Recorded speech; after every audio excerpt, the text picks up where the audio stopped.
جان جلباز ہے، جب اسے کوئی مصیبت پہنچتی ہے تو جزا فضا شور شرابہ شروع کر دیتا ہے، خوشی پہنچتی ہے تو اترانا شروع کر دیتا ہے۔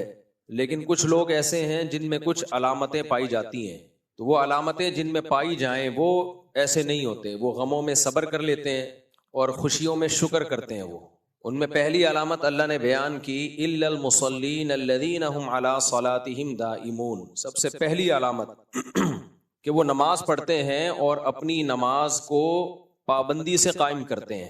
قرآن مجید جو ہے وہ مثالوں کے ذریعے نا اصول اور ضابطے سمجھاتا ہے۔ اصل میں قرآن کا دعویٰ یہ ہے کہ یہ وہ لوگ ہیں جن کا اللہ سے بڑا گہرا تعلق ہے، اللہ سے گہرا رشتہ ہے۔ تو جب آپ کا اللہ سے گہرا رشتہ ہوتا ہے تو پھر آپ کی زندگی بہت ہی بیلنس ہوتی ہے۔ دیکھیں آج کل ڈاکٹر ہر چیز میں کہتے ہیں نا کہ ایک بیلنس ڈائٹ ہونی چاہیے، بیلنس لائف ہونی چاہیے۔ بیلنس کو اردو میں کہتے ہیں اعتدال، ایک معتدل زندگی۔ تو دنیا میں سب سے کامیاب انسان وہ ہے جس کی ہر چیز میں اعتدال ہو۔ جانوروں کی طبیعت میں اعتدال آٹومیٹیکلی اللہ نے ڈال دیا ہے۔ جتنے بھی جانور ہیں نا وہ معتدل ہی ہوتے ہیں، جو ان کے لیے سوٹیبل ہوتا ہے وہ اسی ٹریک پہ چلتے ہیں۔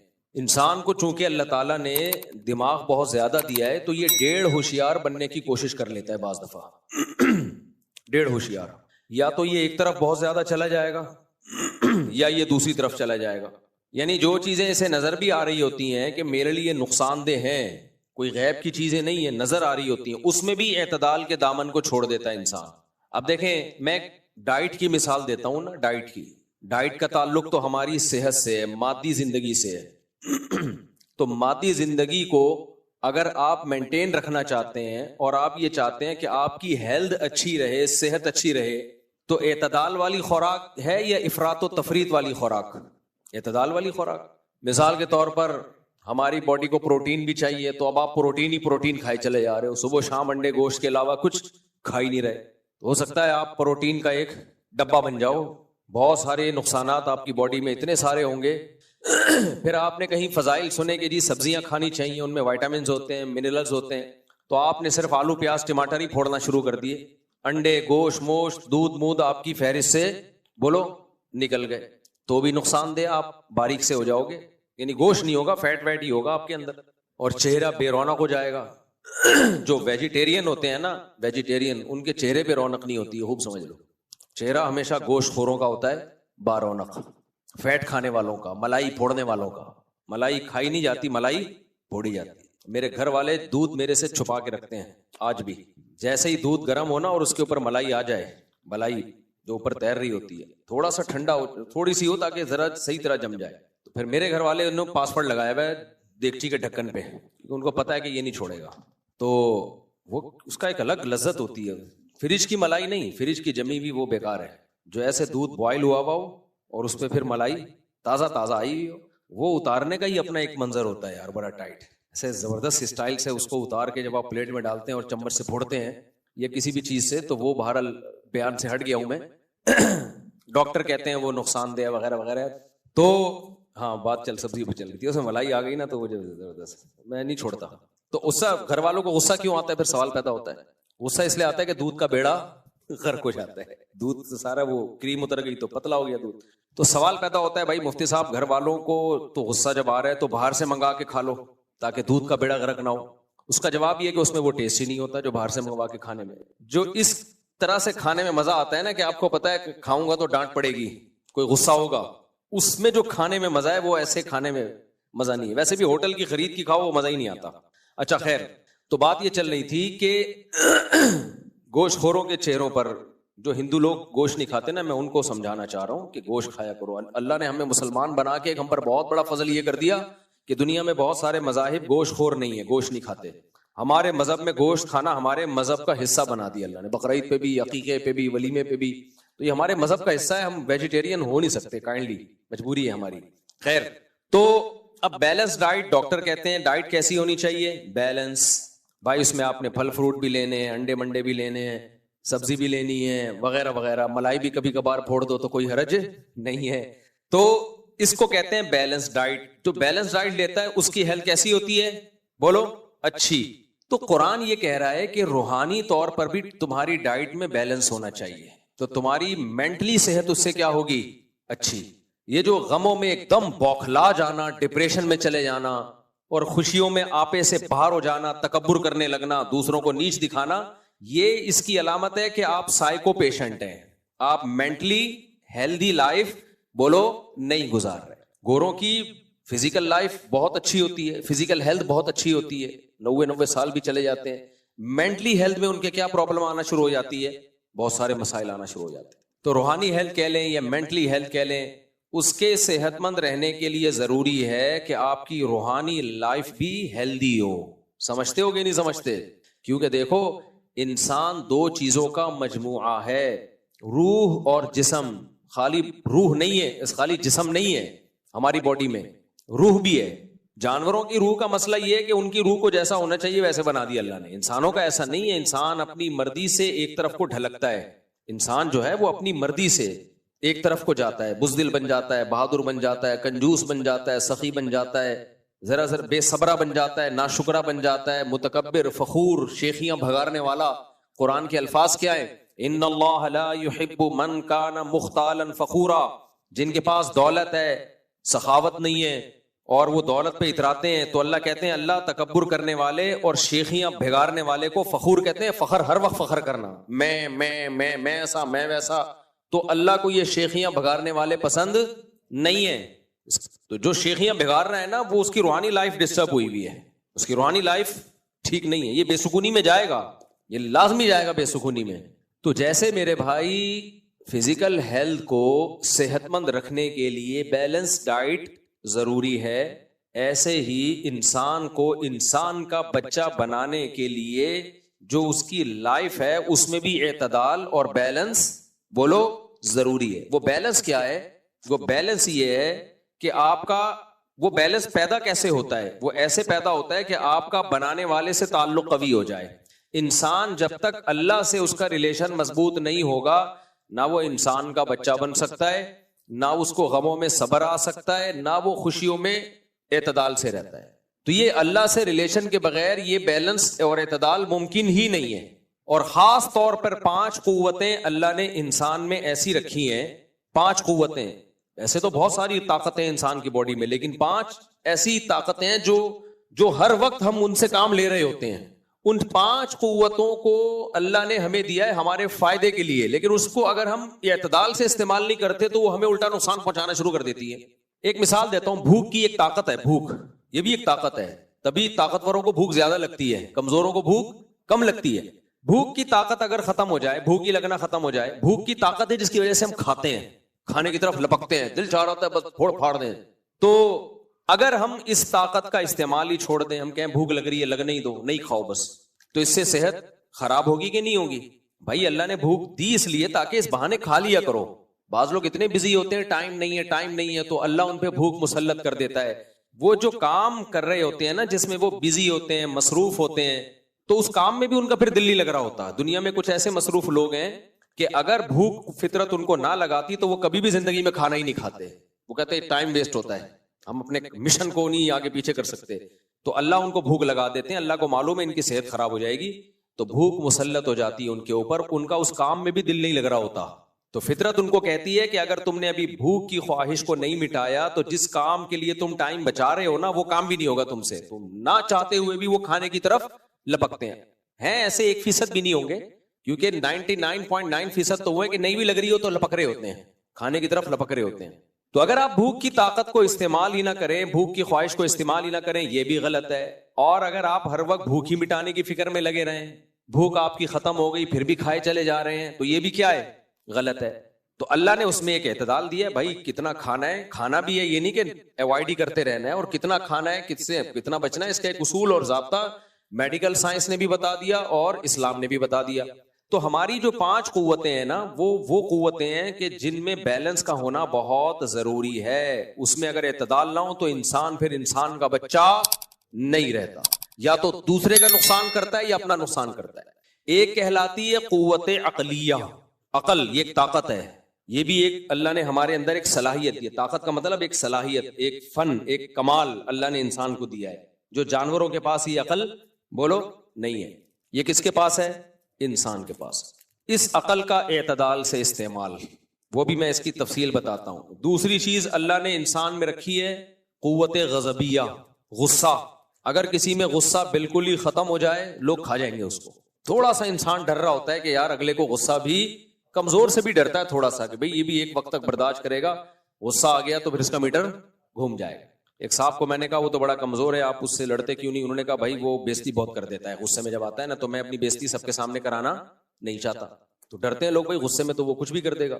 یہ قوت غضبیہ ہے جو اللہ نے انسان میں رکھی ہے. ایک ہے محبت، یہ بھی قوت ہے، بہت سارے کام آپ سے کرا لیتی ہے محبت. بعض دفعہ انسان کو محبت ہوتی ہے، محبوب کو خوش کرنے کے لیے بہت سارے کام کر دیتا ہے. محبت نہ ہو تو سوال ہی پیدا نہیں ہوتا، کچھ بھی نہیں کرے گا. آپ کو کہا کہ بھئی ایزی لوڈ کروا دو، غفار نے بولا کرواؤ گے آپ؟ جمشید نے بولا کرواؤ گے؟ محمود نے بولا کرواؤ گے؟ محمودہ بولے گی تو فوراً 500 کا بیلنس بولا تھا 1000 کا بیلنس ڈالو گے آپ؟ کیا خیال ہے؟ تو محبت بہت سے کام کرا دیتی ہے انسان کو. اولاد کی محبت، بیوی کی محبت، ماں باپ کی محبت. ہم بہت سارے حقوق جو ادا کر رہے ہوتے ہیں یہ صرف قانون کی وجہ سے نہیں، یا صرف شریعت کے کہنے میں نہیں، بلکہ اس میں اپنے دل کی محبت کا بھی بہت دخل ہوتا ہے. دل کی محبت کا بہت دفعہ شریعت نہیں بھی کہہ رہی ہوتی ہے، محبت میں کام کر رہے ہوتے ہیں. تو یہ ایک محبت ہے، محبت ایک قوت اور طاقت ہے جو انسان سے بہت سارے کام کراتی ہے. ایک ہو گئی قوت عقلیہ، ایک ہو گئی قوت غضبیہ، ایک ہو گئی قوت، یعنی ایک محبت بھی ایک قوت ہے.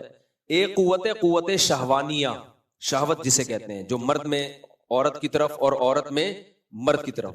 یہ قوت اگر نہ ہوتی تو آج دنیا میں پبلک بولو نہ ہوتی، ماں باپ کو اولاد نہ ملتی جو ان کی خدمت کرتی، نسل نہ بڑھتی، کمانے والے بیٹے نہ ملتے، پوتے نواسے نہ ملتے. تو صرف فضائل سن کے تھوڑی کوئی شادی کرتا. آپ لوگوں کو بتاتے، کسی خواہش ہے نہیں اس میں شادی کی، آپ سمجھاتے نکاح کرو اس سے نسل بڑھے گی، کہ تو بڑھا لے میں ابھی مصروف ہوں. یہی کہتا نا، کیا خیال ہے بھائی؟ شہوت اگر مرد اور عورت میں نہ ہوتی، عورت کی مرد کی طرف رغبت اور مرد کی عورت کی طرف، تو پھر میں بیان کر رہا ہوتا کہ دیکھو نکاح کرو ورنہ انسانوں کی نسلیں برباد ہو جائیں گی، نسل ختم ہو رہی ہے.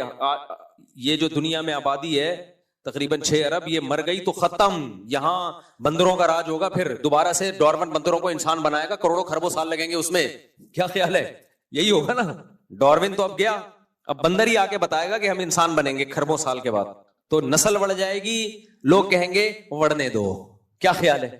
لوگ کہیں گے کیوں ہم خرچے پالیں اپنے ذمے، ایک عورت کا پھر بچوں کا، بس صحیح ہے انجوائے کر رہے ہیں لائف کو.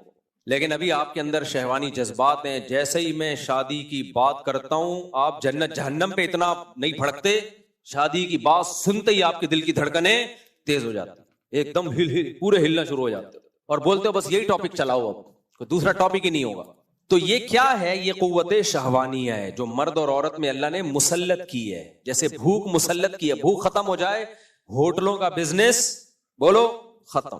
چاہے تیری میری بریانی کا ہو، وہ جب ریبن کاٹ کے آئے، یا کسی میری تیری بریانی کا ہو، آڑی ترچھی بریانی ہو، ٹیڑھی میڑھی بریانی ہو، سیدھی سادھی بریانی ہو، کوئی بھی ہو، کچھ بھی نہیں چلے گا بزنس. بھوک مجبور کرتی ہے ہم پیسہ خرچ کریں، روٹی خریدیں، گوشت خریدیں، بریانی خریدیں، برگر خریدیں. تو یہ سب بھوک اور پیاس ہمیں مجبور کرتی ہے. تو یہ جو چوتھی چیز ہے یہ ہے قوت شہوانیہ. یہ بھی انسان کے اندر اللہ نے قوت رکھی ہے. پانچویں چیز ہے قوت، یعنی محبت کے اپوزٹ میں بیان کرنا چاہیے، بغض اور نفرت. محبت کے اپوزٹ کیا ہے؟ بغض اور نفرت. یہ نفرت بھی بہت سارے کام کراتی ہے انسان سے، کچھ پازیٹیو اور کبھی نیگیٹو. پازیٹیو بھی بہت کراتی ہے نفرت. مظلوموں پر ظلم ہوتا ہوا جب انسان دیکھتا ہے تو نفرت کس سے پیدا ہوتی ہے؟ ظالم سے. یہ نفرت نہ ہوتی تو اس کے خلاف خالی فتوے سن کے اور شریعت کی موٹیویشن سے کام نہیں ہوتا. نفرت کے ایک جذبات پیدا ہوتے ہیں. تبھی تو لوگ ہم سے کہتے ہیں غزہ میں جو ظلم ہو رہا ہے مفتی صاحب فتوا دو. اب دیکھو فتوا نکلوا رہے ہیں خود سے. کیا خیال ہے؟ صحیح ہے، اچھا جذبہ یہ لوگوں میں. بھائی آپ کیوں نہیں دے رہے؟ دے چکے ہیں بہت سے لوگ فتوا، بڑے بڑے علماء، ہم بھی اور سب لوگ دے چکے ہیں. لیکن پھر بھی لوگ کہتے ہیں بار بار دو، بار بار دو. کسی اور ٹاپک پہ تو نہیں کہتے مفتی صاحب بار بار فتوا دو کہ سود حرام ہے. کیوں نہیں دے رہے فتوا؟ بار بار دو فتوا. مفتی صاحب بار بار فتوا دو کہ اکٹھی 3 طلاقیں ناجائز ہیں. بار بار نہ بھائی ایک قوم پہ ہم ظلم ہوتا ہوا دیکھ رہے ہیں، جذبات بھڑکتے ہیں تو ایک دم ظالم کے خلاف نفرت کے جذبات پیدا ہوتے ہیں. وہ جذبات ابھارتے ہیں انسان کو. بھائی اس پہ کام ہونا چاہیے. ظالم کو پکڑو، جا کے مارو اس کو، روکو اس کو، بائیکاٹ کرو اس کا. تو یہ کام کون کرا رہا ہے؟ نفرت، بغض. سمجھتے ہو کہ نہیں سمجھتے؟ اور حقیقت ہے شریعت میں جیسے محبت کے فضائل ہیں نا، نفرت کے بھی بڑے فضائل ہیں اگر وہ صحیح جگہ پر ہو. اگر صحیح جگہ پر ہو تو شریعت میں جیسے محبت کے فضائل ہیں ایسے ہی بولو نفرت کے بھی ہیں. اسلام ہمیشہ محبت کا درس نہیں دیتا، بہت جگہوں پر نفرت اور بغض کا درس دیتا ہے. تبھی حدیث میں آتا ہے کہ الحب فی اللہ والبغض فی اللہ. جو اللہ کی نظر میں سب سے کامیاب ترین لوگ ہیں نا، جن کو اللہ اپنے عرش کے سائے میں جگہ دے گا، ان میں وہ لوگ بھی ہیں جو محبت بھی اللہ کے لیے کریں اور بغض بھی اللہ کے لیے کریں. قرآن کیا کہتا ہے؟ رحماء اشداء علی الکفار رحماء بینہم. صحابہ کی صفت بیان کی. یہ کافروں پہ، جو جنگ لڑنے والے کافر ہیں وہ مراد ہیں، جو میدان جنگ میں لڑتے ہیں مسلمانوں سے، ان پہ بہت سخت ہیں، یہ نرم نہیں ہے، ان پہ ترس نہیں آتا ان کو. اور رحماء بینہم، آپس میں کیا ہے؟ رحم دل. ظالم پہ ترس آنا یہ بے موقع ہے. تبھی جو ڈاکوؤں کو پکڑ کے کوٹ رہے ہوتے ہیں اور جو ان کو بچا رہے ہوتے ہیں نا، میرا دل چاہتا ہے بچانے والے کو بھی اسی کے ساتھ لٹا کے کوٹو. یہ بے موقع ترس آ رہا ہے آپ کو. ڈاکو پہ اگر ترس آ رہا ہے تو آپ، اس کا مطلب آپ کے سافٹ ویئر اپڈیٹ کرنے کی ضرورت. یہ ڈاکو پہ جب اس ڈاکو کو چاہیے آپ کو بھی لوٹے، آپ کے بھی کسی بچے کو قتل کرے، شہید کرے، پھر ہم دیکھیں گے کتنا ترس آتا ہے آپ کو اس ڈاکو پہ. میں نیو کراچی میں امام تھا، ایک صاحب آئے، مجھے بچہ، نوجوان بچہ تو نہیں تھا، نوجوان آدمی ٹائپ کا ہی پورا، کہنے لگا مفتی صاحب یہ نیو کراچی میں جب ڈاکوؤں کو پکڑ کے لوگ مارتے ہیں مفتی صاحب یہ بہت زیادہ مارتے ہیں، مفتی صاحب پلیز آپ بیان کریں، ایسے نہ مارو. کہہ رہے ہیں اس بیچارے کا حال کیا کر دیتے ہیں یہ مار مار کے. نیو کراچی میں اگر کوئی ڈاکو پکڑا جائے نا تو بہت ہی اس کا حشر نشر کرتے ہیں وہ. تو میں نے ان سے کہا، میں نے کہا ٹھیک ہے میں بیان کروں گا، ڈاکوؤں کو پھولوں سے مارا کریں، پیار سے مارا کریں، یوں یوں کر کے ایک یوں چماٹ مارا کریں ڈاکوؤں کو. خدا کے بندے، ڈاکوؤں نے کتنے، جب جوان بیٹوں کی لاشیں گھر میں آتی ہیں جن کو ڈاکوؤں نے مارا ہوتا ہے، ماں باپ پہ کیا قیامت گزرتی ہے. جوان بیویوں کے جوان شوہر، جب جوان عورتیں بیوہ ہوتی ہیں، ہوا نا سویڈن سے میاں بیوی کا جوڑا آیا ادھر عید کے موقع پہ اور ڈاکوؤں نے مار دیا اس بیوی کے سامنے اس کے جوان شوہر کو اور ایک چھوٹا بچہ. وہ بچہ بھی اپنے باپ کی لاش کو تڑپتا ہوا دیکھ رہا ہے. کیا گزری کہ ساری زندگی کے لیے وہ مینٹلی وہ متاثر ہو گیا، وہ سامنے اپنے بچہ باپ کو تڑپتے ہوئے دیکھ رہا ہے اور بیوی اپنے شوہر کو تڑپتے ہوئے دیکھ رہی ہے. اور اس ڈاکو پہ ہمیں سمجھایا جا رہا ہے کہ کیا کھاؤ. تو ڈاکو کے بارے میں فتویٰ نہیں دے رہا، لیکن لوگوں کا جو طریقہ ہے وہ یہی ہے کہ جیسے تیسے ہو اس کو مارو جان. لوگ یہ کرتے ہیں، میں نہیں کہہ رہا کہ ایسا کرنا چاہیے کہ نہیں کرنا چاہیے، لیکن پبلک ایسا کرتی ہے. وجہ اس کی ہے کہ پبلک کے پاس اس کے علاوہ کوئی آپشن بولو ہے نہیں. پبلک کہتی ہے اور کیا کریں، پھر کیا کریں، پولیس کے حوالے کرنا چاہیے. تو پولیس کیا کرے گی؟ پولیس خود مجبور ہے، پولیس اس کو کورٹ میں لے کے جائے گی. کورٹ میں کوئی گواہی دینے کے لیے جاتا ہی نہیں ہے، کیونکہ جو گواہی دینے جائے گا اس کو پتا ہے اگلا نمبر اس کا ہے. تو پولیس بھی مجبور ہے، وہ کورٹ میں لے جائے گی. ویسے تو پولیس بھی کافی گناہ دھو دیتی ہے اس کے لے جا کے نا، کافی چترول لگا کے وہ اپنے ہاتھ مضبوط کرتے ہیں اس کے اوپر. ایکسرسائز جس پولیس والے نے بھی کرنی ہوتی ہے نا، ہاتھوں کی چماٹوں کی، وہ شادی کے لیے تیاری کر رہے ہوتے ہیں کہ جب ہم پٹیں گے تو پھر ہم، وہ ایک آئے تھا نا میم آئی تھی کہ ایک آدمی سینڈل خرید رہا ہے بیوی کے لیے، پہلے اپنے یوں ایسے ایسے مار کے دیکھتا ہے.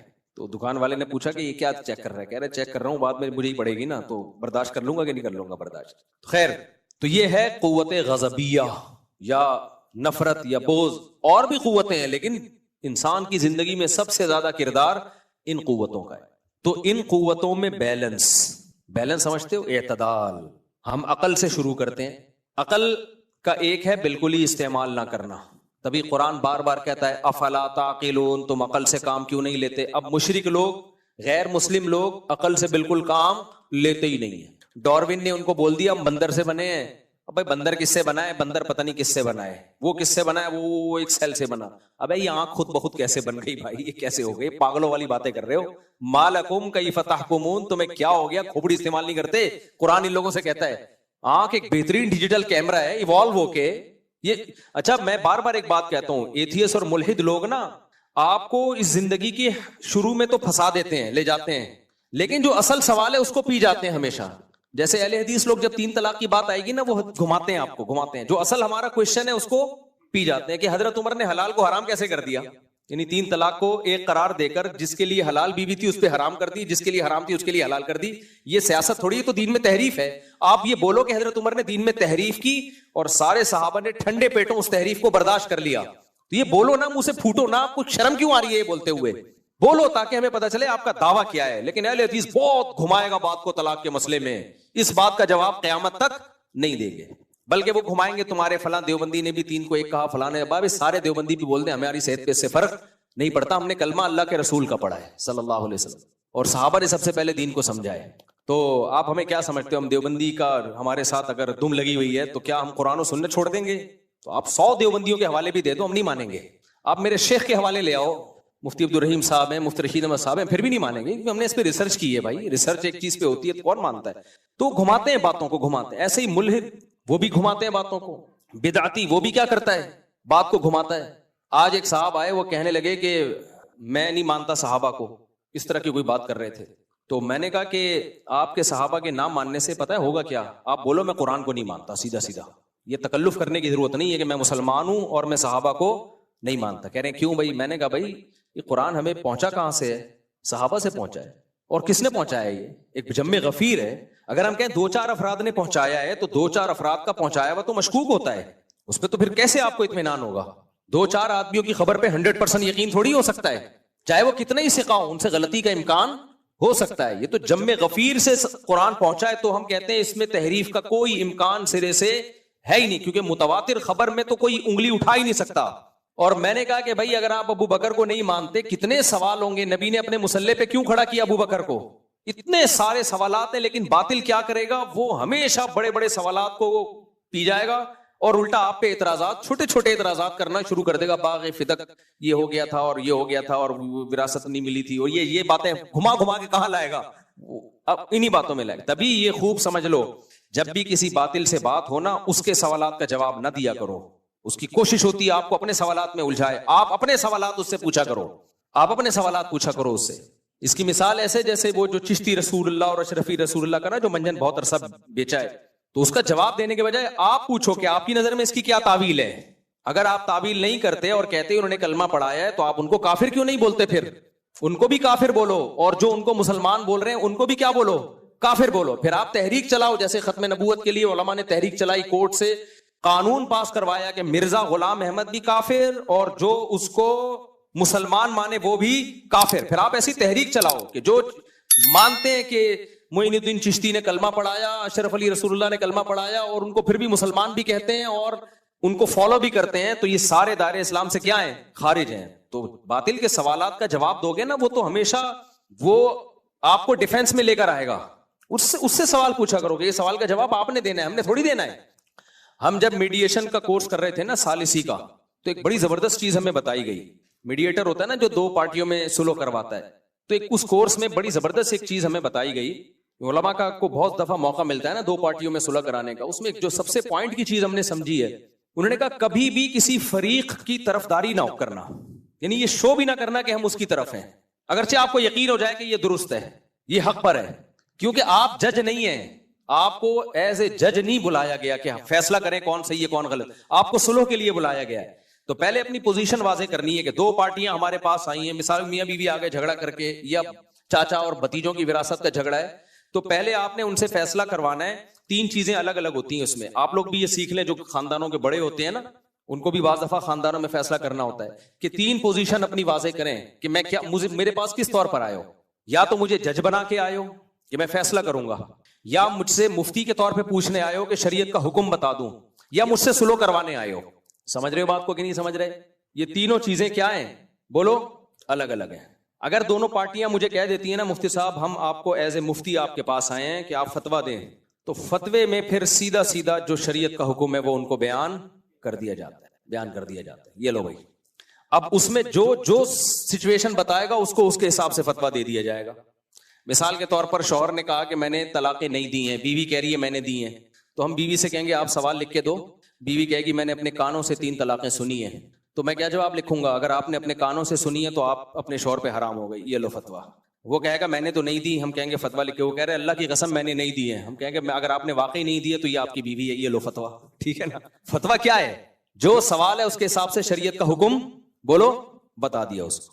تو میں ان سے پہلے پوچھتا ہوں بھائی آپ مجھے میری پوزیشن کیا ہے, ایز اے مفتی آئے ہو, اچھا وراثت میں جھگڑے چل رہے ہوتے ہیں تو وہ آتے ہیں میرے پاس, میں کہتا ہوں بھائی ایز اے مفتی تو یہ وراثت کا یہ مسئلہ ہے, ابا کا اتنا حصہ, اماں کا اتنا حصہ, فلانے کا اتنا حصہ, ڈمکانے کا اتنا حصہ. اب وہ کہتے ہیں ہم نے بہن کا حصہ دے دیا ہے, ایک مثال دے رہا ہوں, اور یہ مکر گئی ہے کہ نہیں دیا. تو میں کہتا ہوں فتویٰ چاہیے, تو فتویٰ یہ ہے کہ بھائی اگر گواہ ہیں تو ٹھیک ہے, نہیں ہے تو وغیرہ وغیرہ, اس طرح کر کے جو بھی فتویٰ ہے, اور اس کو بتا دیا کہ اگر آپ نے دے دیا ہے تو قیامت کے دن آپ, یعنی جھوٹ بول رہی ہے نا, اگر وراثت لے کے مکر گئی ہے تو آپ مجرم ہوگی. جو بھی اس کے حساب سے شریعت کا حکم ہے جس کو کہتے ہیں دیانت, کہ آخرت کے حساب سے یہ بنتا ہے اس میں. اگر وہ کہتے ہیں کہ نہیں آپ جج کے طور پر, تو پھر ہم اس سے گواہ مطالبہ کرتے ہیں. پھر میں کہتا ہوں بھائی میری حیثیت ایز اے ایک جج کی حیثیت ہے, تو جج کی حیثیت میں تو بھائی اگر آپ نے کسی پر کوئی دعویٰ کیا ہے آپ گواہ لے کر آؤ. اگر آپ کے پاس گواہ نہیں ہے تو جس کے خلاف دعویٰ کیا ہے وہ قسم اٹھائے. اگر وہ قسم نہیں اٹھاتا یا وہ قسم اٹھا لیتا ہے لیکن اس سے پہلے وہ گواہ پیش کر دیتا ہے, تو جو گواہ پیش کرے گا اس کے حق میں فیصلہ کر دیا جائے. جج کا یہی کام ہوتا ہے نا. مفتی کا کام ہوتا ہے وہ بتائے کہ حقیقت پہ بتائے کہ حقیقت میں جو ہے بھائی اس کے حساب سے ہی ہے. جج کا کام ہوتا ہے حقیقت نہیں دیکھتا. جج کہتا ہے میں عالم الغیب نہیں ہوں. مثال کے طور پر ایک آدمی نے 3 طلاقیں دی اور مکر گیا, بیوی نے اپنے کانوں سے سنی ہے. مفتی کے طور پہ فتویٰ لیں گے ہم بیوی کو کہیں گے آپ حرام ہو. جج بنا کے فتویٰ لیں گے نا ہم سے, جج بنا کے فیصلہ کروائیں گے, تو پھر ہم کیا کہیں گے بھائی آپ کا دعویٰ ہے آپ گواہ لے کر آؤ. عورت سے ہم کہیں گے, وہ کہے گی میرے پاس گواہ نہیں ہے, تو ہم شوہر سے کہیں گے آپ قسم اٹھاؤ. مدعی گواہ پیش کرتا ہے, اگر گواہ نہ ہو تو قسم اٹھوائی جاتی ہے مدعا علیہ سے. تو اب شوہر اگر عورت مدعی ہے صورت میں نا کہ ہم اس سے کہیں گے گواہ لے کر آؤ, تو گواہ نہیں لے کر آئے گی, ہم شوہر سے کہیں گے بھائی قسم اٹھاؤ کہ میں نے نہیں دی ہے. وہ کہے گا میں قسم اٹھاتا ہوں میں نے نہیں دی. ہم کہیں گے یہ آپ کی بیوی ہے لے جاؤ اس کو. یہ جج بن کے کیا ہے. اب مفتی کہہ رہا ہے کہ آپ کی بیوی نہیں ہے, مفتی عورت کو کہہ رہا ہے کہ آپ شوہر سے کیا کرو جان چھڑاؤ, کیونکہ آپ نے اپنے کانوں سے سنا ہے ہمارے فیصلے کی وجہ سے آپ شوہر کے لیے حلال نہیں ہو گئی ہو. لیکن جج کیا کہے گا, جج کہے گا بھائی ہمیں کیا پتا, ایسے تو کوئی بھی عورت اٹھ کے کہے. تو یہ 2 فیصلے مختلف. تو ثالثی کا کام کیا ہوتا ہے, ثالثی کا کام یہ ہوتا ہے, میڈیٹر جو ہوتا ہے نا اس کا کام یہ ہوتا ہے کہ وہ بالکل نیوٹرل, وہ کیا کرتا ہے آپ کے جو جھگڑے ہیں اس میں اس کا کام ہے جھگڑا ختم کرنا. مثال کے طور پر ایک دفعہ میرے پاس ایک پارٹی آئی, اس نے کہا کہ انہوں نے میرے 2 لاکھ روپے کھائے ہوئے ہیں یا 10 لاکھ کھائے ہوئے ہیں مجھے یاد نہیں, اور وہ کہہ رہے ہیں میں نے نہیں کھائے. میں نے کہا میری حیثیت مفتی کی ہے یا جج کی ہے, ایک بنانا ایک طرح سے فیصلہ کروں گا. یہ نہیں کہ پہلے جج بن کے فیصلہ کرواؤ پھر مفتی بن کے فیصلہ کرواؤ پھر جوڑ توڑ کرواؤ, یہ نہیں ہوتا. تو انہوں نے کہا آپ جو ہے نا فیصلہ کریں, ہمارے درمیان جھگڑا بہت ہو رہا ہے. تو مجھے اندازہ ہو گیا ان کا جھگڑا بہت ہو رہا ہے. یہ میں آپ کو بیان سے ہٹ کے تھوڑا اس لیے بتا رہا ہوں تاکہ آپ لوگ بھی جو خاندان کے بڑے ہیں وہ تھوڑا سا مسائل حل کرنا سیکھیں. لوگ ثالث بن کے نا اور لڑوا دیتے ہیں اور معاملہ کیا کر دیتے ہیں خراب. تو میں نے پھر اس پارٹی کو بلایا جس نے دعویٰ کیا تھا اس نے 10 لاکھ کھائے. میں نے کہا 10 لاکھ تو اس کا باپ بھی نہیں دے گا, یہ ذہن میں رکھنا, ٹھیک ہے. کورٹ میں جاؤ گے, کورٹ میں ہوگا یہ کہ مرغی چھڑانے کے لیے بھینس کی قربانی دینی پڑے گی تمہیں. 10 لاکھ سے زیادہ تم وکیلوں کو کھلا دو گے, شکر کرو یہ میرے پاس آ گیا ہے آپ کا کیس لے کے, تو 10 سے کچھ کم میں آ جاؤ. آپ مجھے نہیں پتا آپ نے اس کو 10 دیے ہیں کہ نہیں دیے, نہ میں آپ سے گواہوں کا مطالبہ کر رہا ہوں, کچھ بھی نہیں. آپ بتاؤ, جھگڑا ختم کرنا ہے نا. اس کو میں کسی طریقے سے نیچے لایا 5 پہ 4 پہ. میں نے کہا یار آپ نے دیے ہوں گے لیکن گواہ تو نہیں ہے نا آپ کے پاس, تو کہیں بھی آپ کی سنوائی نہیں ہوگی. اور تو اب اس کو لائے ہم 5 پہ.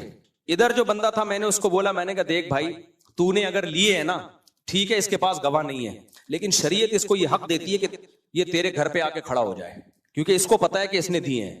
جج اگرچہ اس کو فیور نہیں دے گا, سوری اس کو فیور دے گا, الٹا کہہ دیا میں نے, جج اس کو فیور نہیں دے گا, اس کے پاس گواہ نہیں ہے, لیکن شریعت اس کو کسی بھی مفتی کے پاس جائے گا, مفتی کہے گا تیرے پیسے جس طرح سے چاہے نکلوا لے, تو الٹا لٹکا کے نکلوا لے, چترول لگا کے نکلوا لے, اس کی بائک چوری کر لے. تو اب تو نے لیے نہیں لیے ہمیں نہیں پتا, لیکن یہ تیری جان چھوڑے گا نہیں, یہ نہیں چھوڑے گا تیری جان. تو کچھ دے کے جان چھڑوا لے, کیا خیال ہے. جیسے میں نے کھجور کا بزنس کیا تھا, چند لاکھ روپے لگائے, 50,000 کا نقصان ہو کے مجھے یہ پتا چل گیا کہ میرے کرنے کا نہیں ہے. تو 50,000 میں اگر یہ نالج میرے پاس آ گئی کہ مجھے کھجور کا بزنس قیامت تک کبھی بھی نہیں کرنا, تو یہ نقصان نہیں ہے, بہت فائدے کی چیز ہے. اور یہ فائدے میں لوگوں کو بھی شیئر کرتا رہتا ہوں, بھائی یہ تمہارے بس کا کام نہیں ہے, اس میں کروڑوں روپے کے کنٹینر پہلے سے بک کر لیے ہوتے ہیں لوگوں نے مناسب قیمتوں پہ. خیر, تو میں نے وہ اچھل رہا ہے نا دائیں بائیں اچھل کود, نہیں میں نہیں چھوڑوں گا, میں پورے 10 لاکھ جو ہے نا وہ میں 1 روپیہ بھی نہیں دوں گا اس کو, میں نے جب لیا ہی نہیں ہے میں کہاں سے دوں. میں نے کہا دیکھ بھائی میرے نہیں یہ پیسے, تو میرے پاس آیا ہے نا مسئلہ حل کرانے کے لیے, دے کچھ دیر کے جان چھڑا لے, کیونکہ میں نے پہلے کیس کی نوعیت سمجھ لی نا. تو میں نے کہا مجھے کوئی غرض نہیں ہے وہ آپ کے گھر پہ آ کے الٹا لٹک کے پیسے نکلوائے, بائک چھینے آپ کی, کچھ بھی کرے, میں کسی کے کام نہیں آؤں گا. نیوٹرل بن کے, بھائی ہمارا مسئلہ نہیں ہے یہ. اچھا یہ سمجھنے لگتا ہے مفتی صاحب کی دلچسپی ہے اس میں, بھائی میری دلچسپی نہیں ہے, لڑو یہاں بیٹھو. میں نے کہا ابھی لڑواتا ہوں آپ دونوں کو, اگر پسٹل چاہیے گارڈوں سے لے کے رائفلیں دیتا ہوں, مار دو ایک دوسرے کو, مجھے کچھ بھی نہیں ہے. نہ تم میرے چاچے لگتے ہو نہ تم میرے مامے لگتے ہو. یہ سالس کو چاہیے بتائے کہ میرا کوئی انٹرسٹ نہیں ہے بھائی اس میں, آپ کے فائدے کے لیے فی سبیل اللہ میں ایک ٹائم نکال رہا ہوں, یہ نہیں چھوڑے گا آپ کو. اکیلے میں بلا کے اس کو بولا یہ اس کا باپ بھی نکلوائے گا, بالآخر وہ آ گیا تمیز سے نا, تو مکمکا ہو گیا, لکھ دیا اور مسئلہ حل ہو گیا, ختم ہو گئی بات. ایک خاتون آئی کہنے لگی میرا شوہر یہ, میرا شوہر وہ, میرا شوہر فلانا, میرا شوہر ڈمکانا, وہ اتنے دکھڑے انہوں نے سنائے, مجھے لگا اس کا شوہر کو میں ذبح کر دوں لے آ کے. تو میں نے اس خاتون سے کہا کہ میں ایک شرط پہ فیصلہ کروں گا کہ آپ بھی تحریر لکھ کے دو کہ مفتی صاحب جو فیصلہ کریں گے وہ میں مانوں گی, اگر میں نے نہیں مانا تو مفتی صاحب کو پرمیشن ہے میرا نام لے کے یوٹیوب پہ مجھے رسوا کر دیں, پھر سوشل میڈیا پہ ڈال دیں یہ عورت 2 نمبر ہے. اور آپ کا شوہر بھی یہ لکھ کے دے کہ ہم نے فیصلہ مفتی طارق مسعود صاحب سے کروانا ہے, ہمیں ان پہ اعتماد ہے, اور انہوں نے جو فیصلہ کیا اگر میں نے نہیں مانا تو مفتی صاحب کو یہ رائٹ ہے کہ اپنے چینل پہ میرا نام اور تصویر ڈال کے بدنام کریں, یہ 2 نمبر آدمی ہے. سمجھ میں آ رہی ہے بات؟ کیونکہ ہوتا پتہ ہے کیا ہے, لوگ جاتے ہیں ایک سے فیصلہ کروایا, آپ کے فیور میں نہیں ہے دوسرے مفتی کے پاس چلے گئے, اس کے فیور میں نہیں ہے تیسرے کے پاس چلے جائے. پھر ہوتا یہ کہ جب کوئی پارٹی میں سے ایک سمجھ رہا ہوتا ہے مجھے کہیں سے بھی فیور نہیں ملے, پھر کورٹ میں جاتا ہے وہ.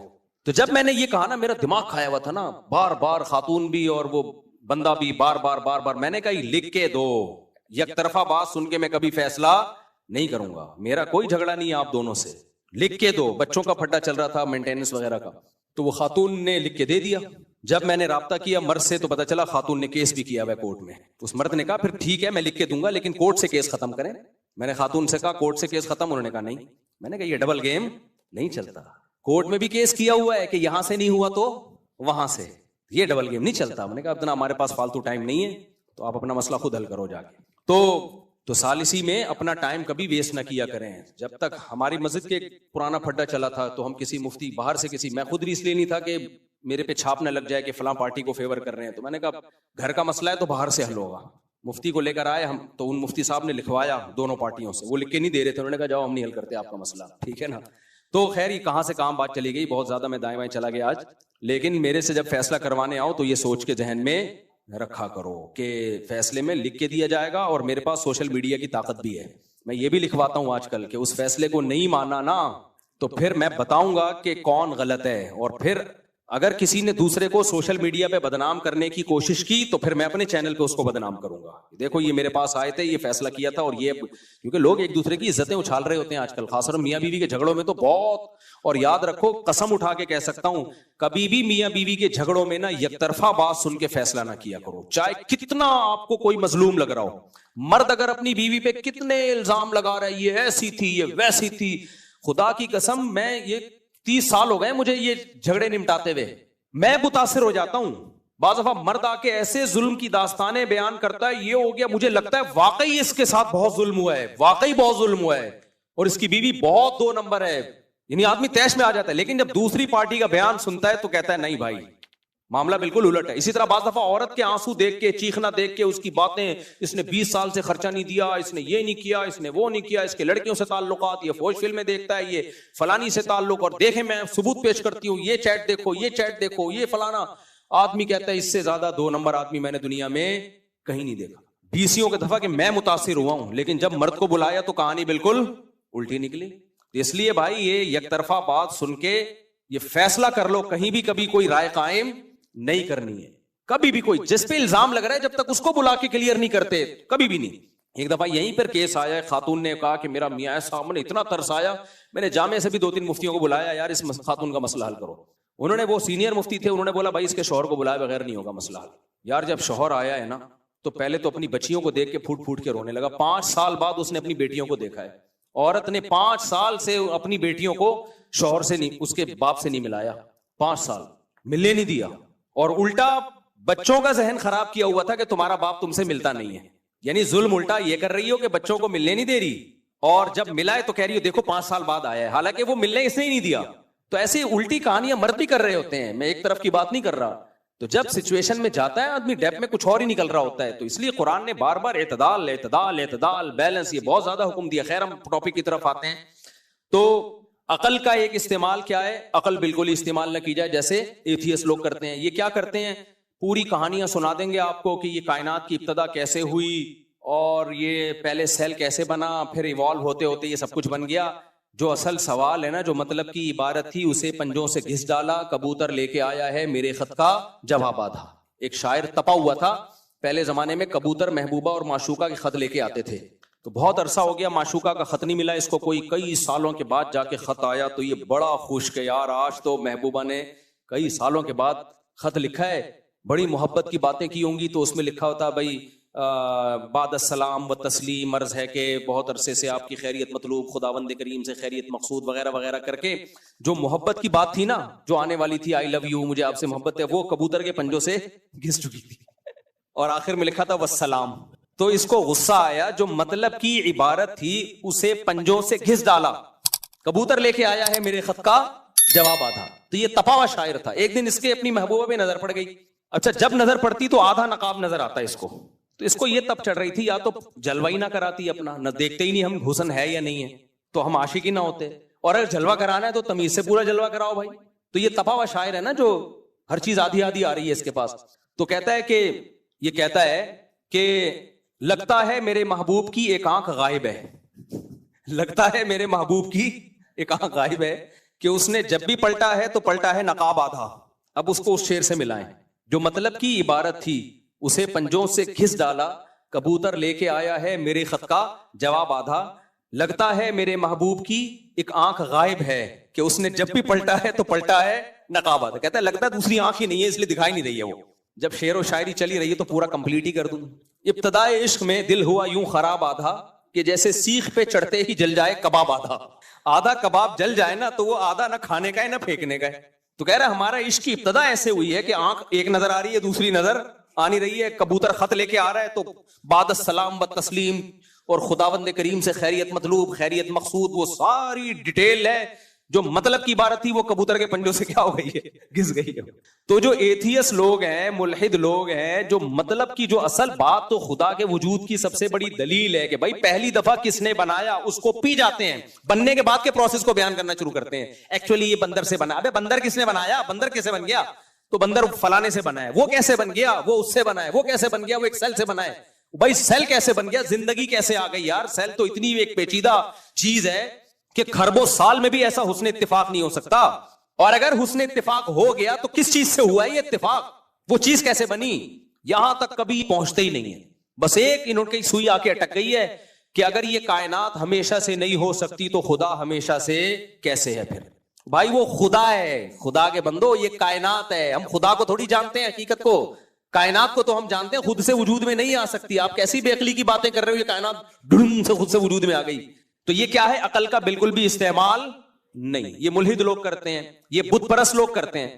تو جو بت ہیں تم اپنے ہاتھوں سے اس کو تراش رہے ہو. الہم ارجل یمشون بہا، ان کے پاؤں ہیں جس سے یہ چلتے ہیں. ام لہم ایدی یبطشون بہا، یہ اپنے ہاتھوں سے پکڑ نہیں سکتے. مکھی ان سے کوئی مٹھائی چھین کے بھاگ جائے اسے چھڑا نہیں سکتے، مکھی بنا نہیں سکتے. اور قل ادعوہم قل ادعوا شرکاءکم، ان کو پکارو تم، یہ تمہاری پکار کو سنیں گے نہیں، جواب دینا تو دور کی بات. سواء علیکم ادعوتموہم ام انتم صامتون، تم ان کو پکارو یا چپ بیٹھے رہو، ان کی صحت پہ کوئی فرق نہیں پڑے گا. کتنی لاجک کی بات ہے. یہ کیسا خدا ہے؟ 4 بتوں پہ ایک فری مل رہا ہے آپ کو. باقاعدہ ریٹ ہوتے ہیں بتوں کے، جو ان کے خدا ہیں ان کے ریٹ ہوتے ہیں. میں تھائی لینڈ میں ہول سیل مارکیٹ میں گیا ہوں، یہاں وہاں سستے ہیں. تو ہول سیل کے حساب سے ریٹ کیا ہیں؟ سستے ہیں. تو یہ کیا ہے؟ عقل سرے سے استعمال ہو ہی نہیں رہی. جب ان کو کہا جاتا ہے بھائی کیا کہہ رہے ہیں، عقل کا تعلق نہیں ہے، یہ اوپر کی چیزیں ہیں، ان کا ریلیشن ہے خدا سے، جو اصل بھگوان ہے اس سے ان کا ریلیشن ہے، اس نے ان کو اختیارات دیے ہیں. تو قرآن کہتا ہے ما انزل اللہ بہا من سلطان، کیا دلیل ہے کہ اللہ نے ان کو اختیارات دیے ہیں؟ اس کی کیا دلیل ہے؟ کوئی واضح دلیل تو لے کر آؤ. کوئی آسمانی کتاب میں لکھا ہوا ہے؟ کہاں ہے؟ اللہ کیوں دے گا ان کو اختیارات؟ اللہ قرآن میں کہتا ہے تم اپنے غلام کو اپنی پراپرٹی میں شریک نہیں کرتے، میں ان پتھروں کو اپنی کائنات میں شریک کر لوں. کیا تم اپنے غلام کو پروٹوکول نہیں دیتے اتنا کہ اپنے خادم کو اپنی پراپرٹیاں دینا شروع کر دو اور میں ان کو اپنے ساتھ خدائی میں شریک کر لوں؟ تو یہ ہے عقل سرے سے استعمال نہ کرنا. قوت ہے نا اللہ نے انسان کو. اور ایک ہے عقل کا غیر ضروری استعمال. غیر ضروری جہاں نہیں استعمال کرنی وہاں بھی ایک ہے صلاحیت دی ہے، فائدہ نہیں اٹھا رہے. جیسے بھوک ایک اللہ کی نعمت ہے، فائدہ ہی نہیں اٹھا رہے، کھا ہی نہیں رہے، مر جاؤ گے آپ. ایک ہے بھوک کا ناجائز فائدہ. آپ کو بھوک بہت لگ رہی ہے تو آپ یہ سمجھے کہ میرا پیٹ نہیں ہے، یہ لالو کھیت ہے. یہ صحیح ہے نا بھائی؟ بھوک بھی محدود ہے، پیٹ بھی کیا ہے؟ محدود ہے. آپ نے 3 ٹائم سے کھانا نہیں کھایا تو اب یہ نہیں ہو سکتا کہ 3 ٹائم کا کھانا ایک ہی ٹائم پہ کھا کے پیٹ بھر لو. میں بچپن میں سوچا کرتا تھا جو ایک ہفتہ بھوکا رہتا ہے وہ تو پھر 7-21 ٹائم کا کھانا کھاتا ہوگا. تو میرے بھائی نے بتایا، انہوں نے بولا پیٹ اتنا ہی رہتا ہے، وہ اتنا بڑا نہیں ہو جاتا، تو جتنی گنجائش ہے اتنا ہی کھائے گا، تو اس سے زیادہ نہیں کھا سکتا. تو آپ کھائے چلے جاؤ، کھائے چلے جا رہے ہو. تو ایک ہے عقل کا استعمال ہی نہ کرنا، ایک ہے عقل کا استعمال کرنا. ایسی جگہ پر جہاں عقل خود کہتی ہے کہ یہاں استعمال نہیں کرنا. اس کی مثال ہے, ہم ڈاکٹر کے پاس جاتے ہیں, سر میں درد ہو رہا ہے, ڈاکٹر نے دے دی ہم کو پیناڈول. ڈاکٹر کے عقل یہ کہتی ہے کہ درد سر کا علاج جو ہے حکیم یا ڈاکٹر کے پاس ہے. عقل یہی کہتی ہے نا, یہاں تک عقل کا استعمال ٹھیک ہے. آپ کے سر میں درد ہوا, آپ جا رہے ہو میکینک کے پاس کہ آپ نے چونکہ میری گاڑی بہت زبردست ٹھیک کی تھی, میری کھوپڑی بھی آپ ہی ٹھیک کریں گے. پلگ پانے سے آپ نے کیا کرنا ہے یہ انکل کو بڑی ہنسی آتی ہے میرے ساتھ, زندہ دل انکل ہیں یہ ماشاءاللہ. تو آپ کی گاڑی کسی میکینک نے ٹھیک کی تھی, آپ اسی میکینک کے پاس چلے گئے کہ بھائی میری کھوپڑی بھی نٹ بولٹ لے کے کیا کر دو, اسکرو ڈھیلے ہو گئے ہیں. بعض دفعہ ماں باپ بچے کو تانا دے رہے ہو نا, تمہارے اوپر کے اسکرو ڈھیلے ہیں, تو آپ چلے گئے, آپ نے کہا یار اسکرو ٹائٹ تو اس نے کیا تھا, وہ الیکٹریشین آیا تھا ہمارے اسکرو ٹائٹ کر کے گیا ہے پلگ اس کے بٹنوں کے, تو آپ میرے اسکرو کیا کر دیں, ٹائٹ کر دیں. یہ بالکل استعمال ہی نہیں کر رہے. لیکن آپ نے عقل استعمال کی, آپ نے بولا بھائی ہر فیلڈ کے ماہرین ہوتے ہیں, میڈیکل سائنس ڈاکٹروں کا اور حکیموں کا شعبہ ہے, تو کسی اچھے حکیم یا کسی اچھے ڈاکٹر کے پاس, سر درد کا تو آج کل حکیم بھی پیناڈول ہی دے رہے ہوتے ہیں, تو آپ چلے جائیں کسی اچھے ڈاکٹر کے پاس, وہ ڈاکٹر آپ کا ٹیسٹ کرے گا, جو بھی کرے گا, اس کے بعد آپ کو دوا دے گا. اب اس ڈاکٹر نے آپ کو لکھ دی 2 گولی پیناڈول, فوری طور پہ کھا لیں, فی الحال یہ درد تو ٹھیک ہو, پھر ہم بعد میں غور کرتے رہیں گے یہ ہو کیوں رہا تھا, شادی کی تھی آپ نے یا شادی نہیں ہو رہی. بعض دفعہ سر درد ہوتا ہے شادی نہ ہونے کی وجہ سے, بعض دفعہ ہوتا ہے شادی ہونے کی وجہ سے. ابھی میں سعودی عرب میں تھا نا, تو وہ افتتاح کر رہا تھا وہ ہوٹل کا, ہمارے کوئی دوست تھے, اوپننگ کے لیے بلایا انہوں نے, تو وہ میرے پاس لوگ ملنے آ رہے ہیں نا, بہت سے کہہ رہے ہیں مفتی صاحب میری شادی کے لیے دعا کریں, میری شادی کے لیے دعا کریں, بہت سے لوگ کہہ رہے تھے. تو میں ان کو دعا دیتا, اللہ آپ کو خوش رکھے, اللہ آپ کو خوش رکھے, اللہ آپ کو. تو وہ سمجھ رہے ہیں میں دعا کر رہا ہوں کہ اللہ آپ کی شادی کرے, حالانکہ میری نظر میں اس کا مطلب یہ تھا اللہ آپ کو خوش رکھے. اس کے دونوں مطلب نکلتے ہیں, یعنی جس کے لیے شادی بہتر ہے ہو جائے, نہیں بہتر ہے تو کیا ہو. تو میں سب کو یہی دعا, اللہ آپ کو خوش رکھے, اللہ آپ کو. تو میں خود کنفیوز ہو رہا تھا کہ میں دعا صحیح بھی دے رہا ہوں یا غلط دے رہا ہوں دعا ان کو. پھر میں نے کہا ہم تو یہی دعا کریں گے خوش رکھے, باقی اللہ کی مرضی کی, اس خوشی کس میں اس کی. تو مجھے وہ لطیفہ یاد آیا, ایک خاتون اپنے شوہر کا سر دبا رہی تھی کہ شادی سے پہلے بھی آپ کو کوئی سر دباتا تھا, اس نے کہا ہوتا ہی نہیں تھا درد شادی سے پہلے, دبانے کی ضرورت ہی نہیں تھی. تو آپ نے کیا کیا, آپ ڈاکٹر کے پاس چلے گئے, عقل کا استعمال کیا آپ نے, یہ بالکل صحیح کام کیا آپ نے کہ آپ ڈاکٹر کے پاس چلے گئے. شرعی مسئلہ پوچھنے کے لیے ڈاکٹر یا انجینئر کے پاس جانے کے بجائے مفتی کے پاس چلے گئے, اور گاڑی آپ کی خراب ہوئی تو کسی انجینئر یا مفتی کے بجائے میکینک کے پاس چلے گئے. یہ عقل کا بالکل استعمال ہو رہا ہے, اتنا ضروری ہے, اتنا استعمال کیا ہے ضروری, اتنا بھی نہیں کرو گے پاگل ہو جاؤ گے, الٹے کام کرنا شروع کر دو گے. لیکن ڈاکٹر نے جا کے, ڈاکٹر بھی اچھا ہے, پڑھا لکھا ڈاکٹر ہے, تجربے کار بھی ہے, یہ بھی نہیں کہ ابھی نیا مارکیٹ میں آیا ہے, سفید داڑھی ہے اس کی, بہت ایکسپیرینس ہے, بڑے بڑے ہاسپٹل میں وہ سرجن یا جنرل فزیشین کے طور پہ بیٹھتا ہے, ساری دنیا کو اعتماد ہے. اب اس نے آپ کو لکھ کے دیا پیناڈول.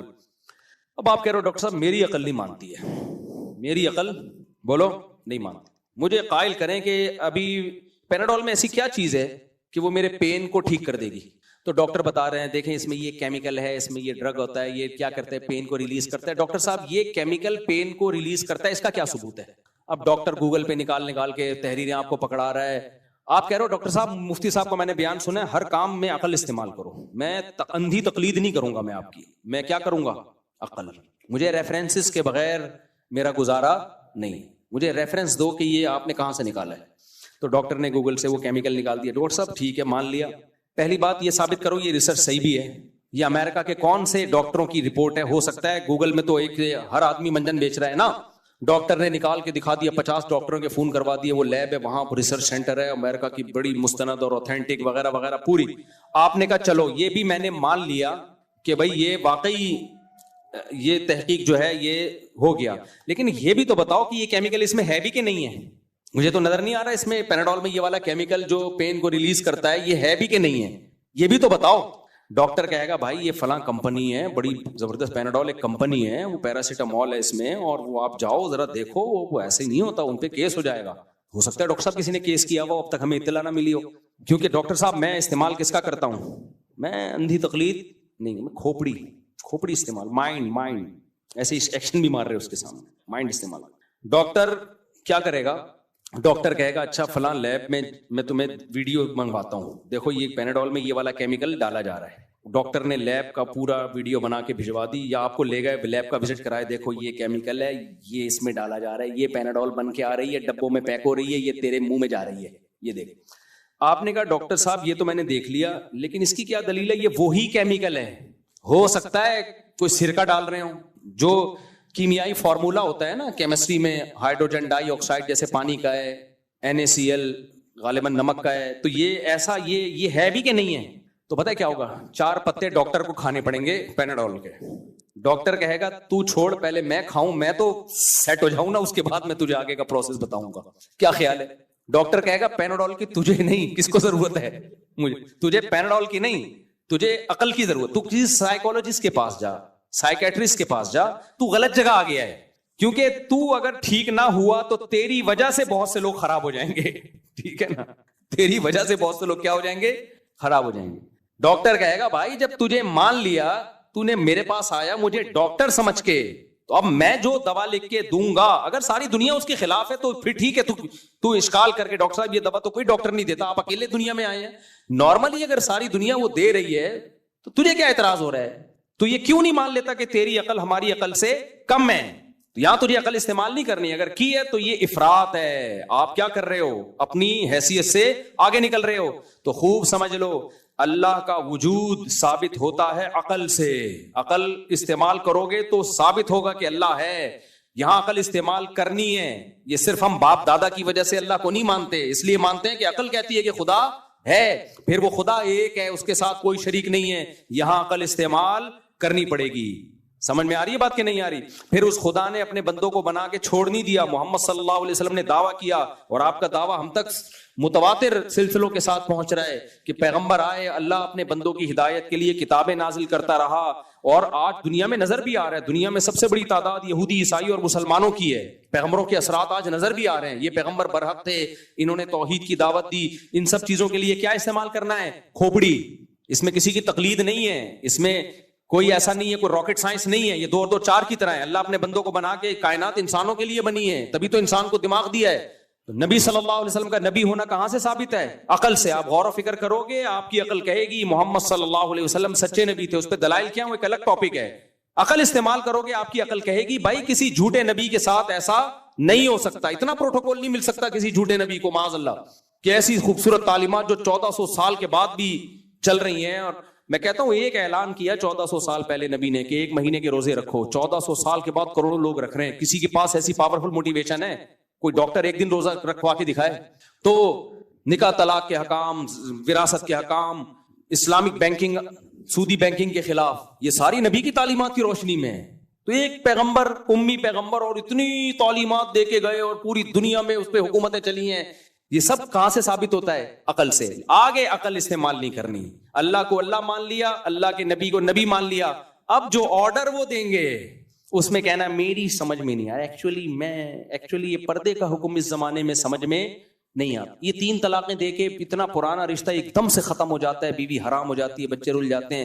یہ میری عقل میں نہیں آ رہا. اسلام اتنا ظالم مذہب کیسے ہو گیا؟ بھائی اسلام تم سے پوچھ کے بنا نہیں ہے. ایک صاحب کا میں اکثر واقعہ سناتا ہوں نا، مجھ سے وراثت کا مسئلہ پوچھا کہ بیٹی کا کتنا حصہ، میں نے کہا آدھا. بیٹے کا کتنا؟ کہہ رہے 2. یعنی اسلام نے عورت کو اتنا پیچھے کیوں رکھا ہوا ہے ہر چیز؟ میں نے کہا اللہ نے، ہاں مسلمان تھے، کہہ رہے ہیں یار اللہ نے عورت کو اتنا پیچھے کیوں رکھا ہوا ہے؟ میں نے کہا اللہ سے ملاقات ہوگی تو میں پوچھ کے آپ کو سیٹسفائی کر دوں گا.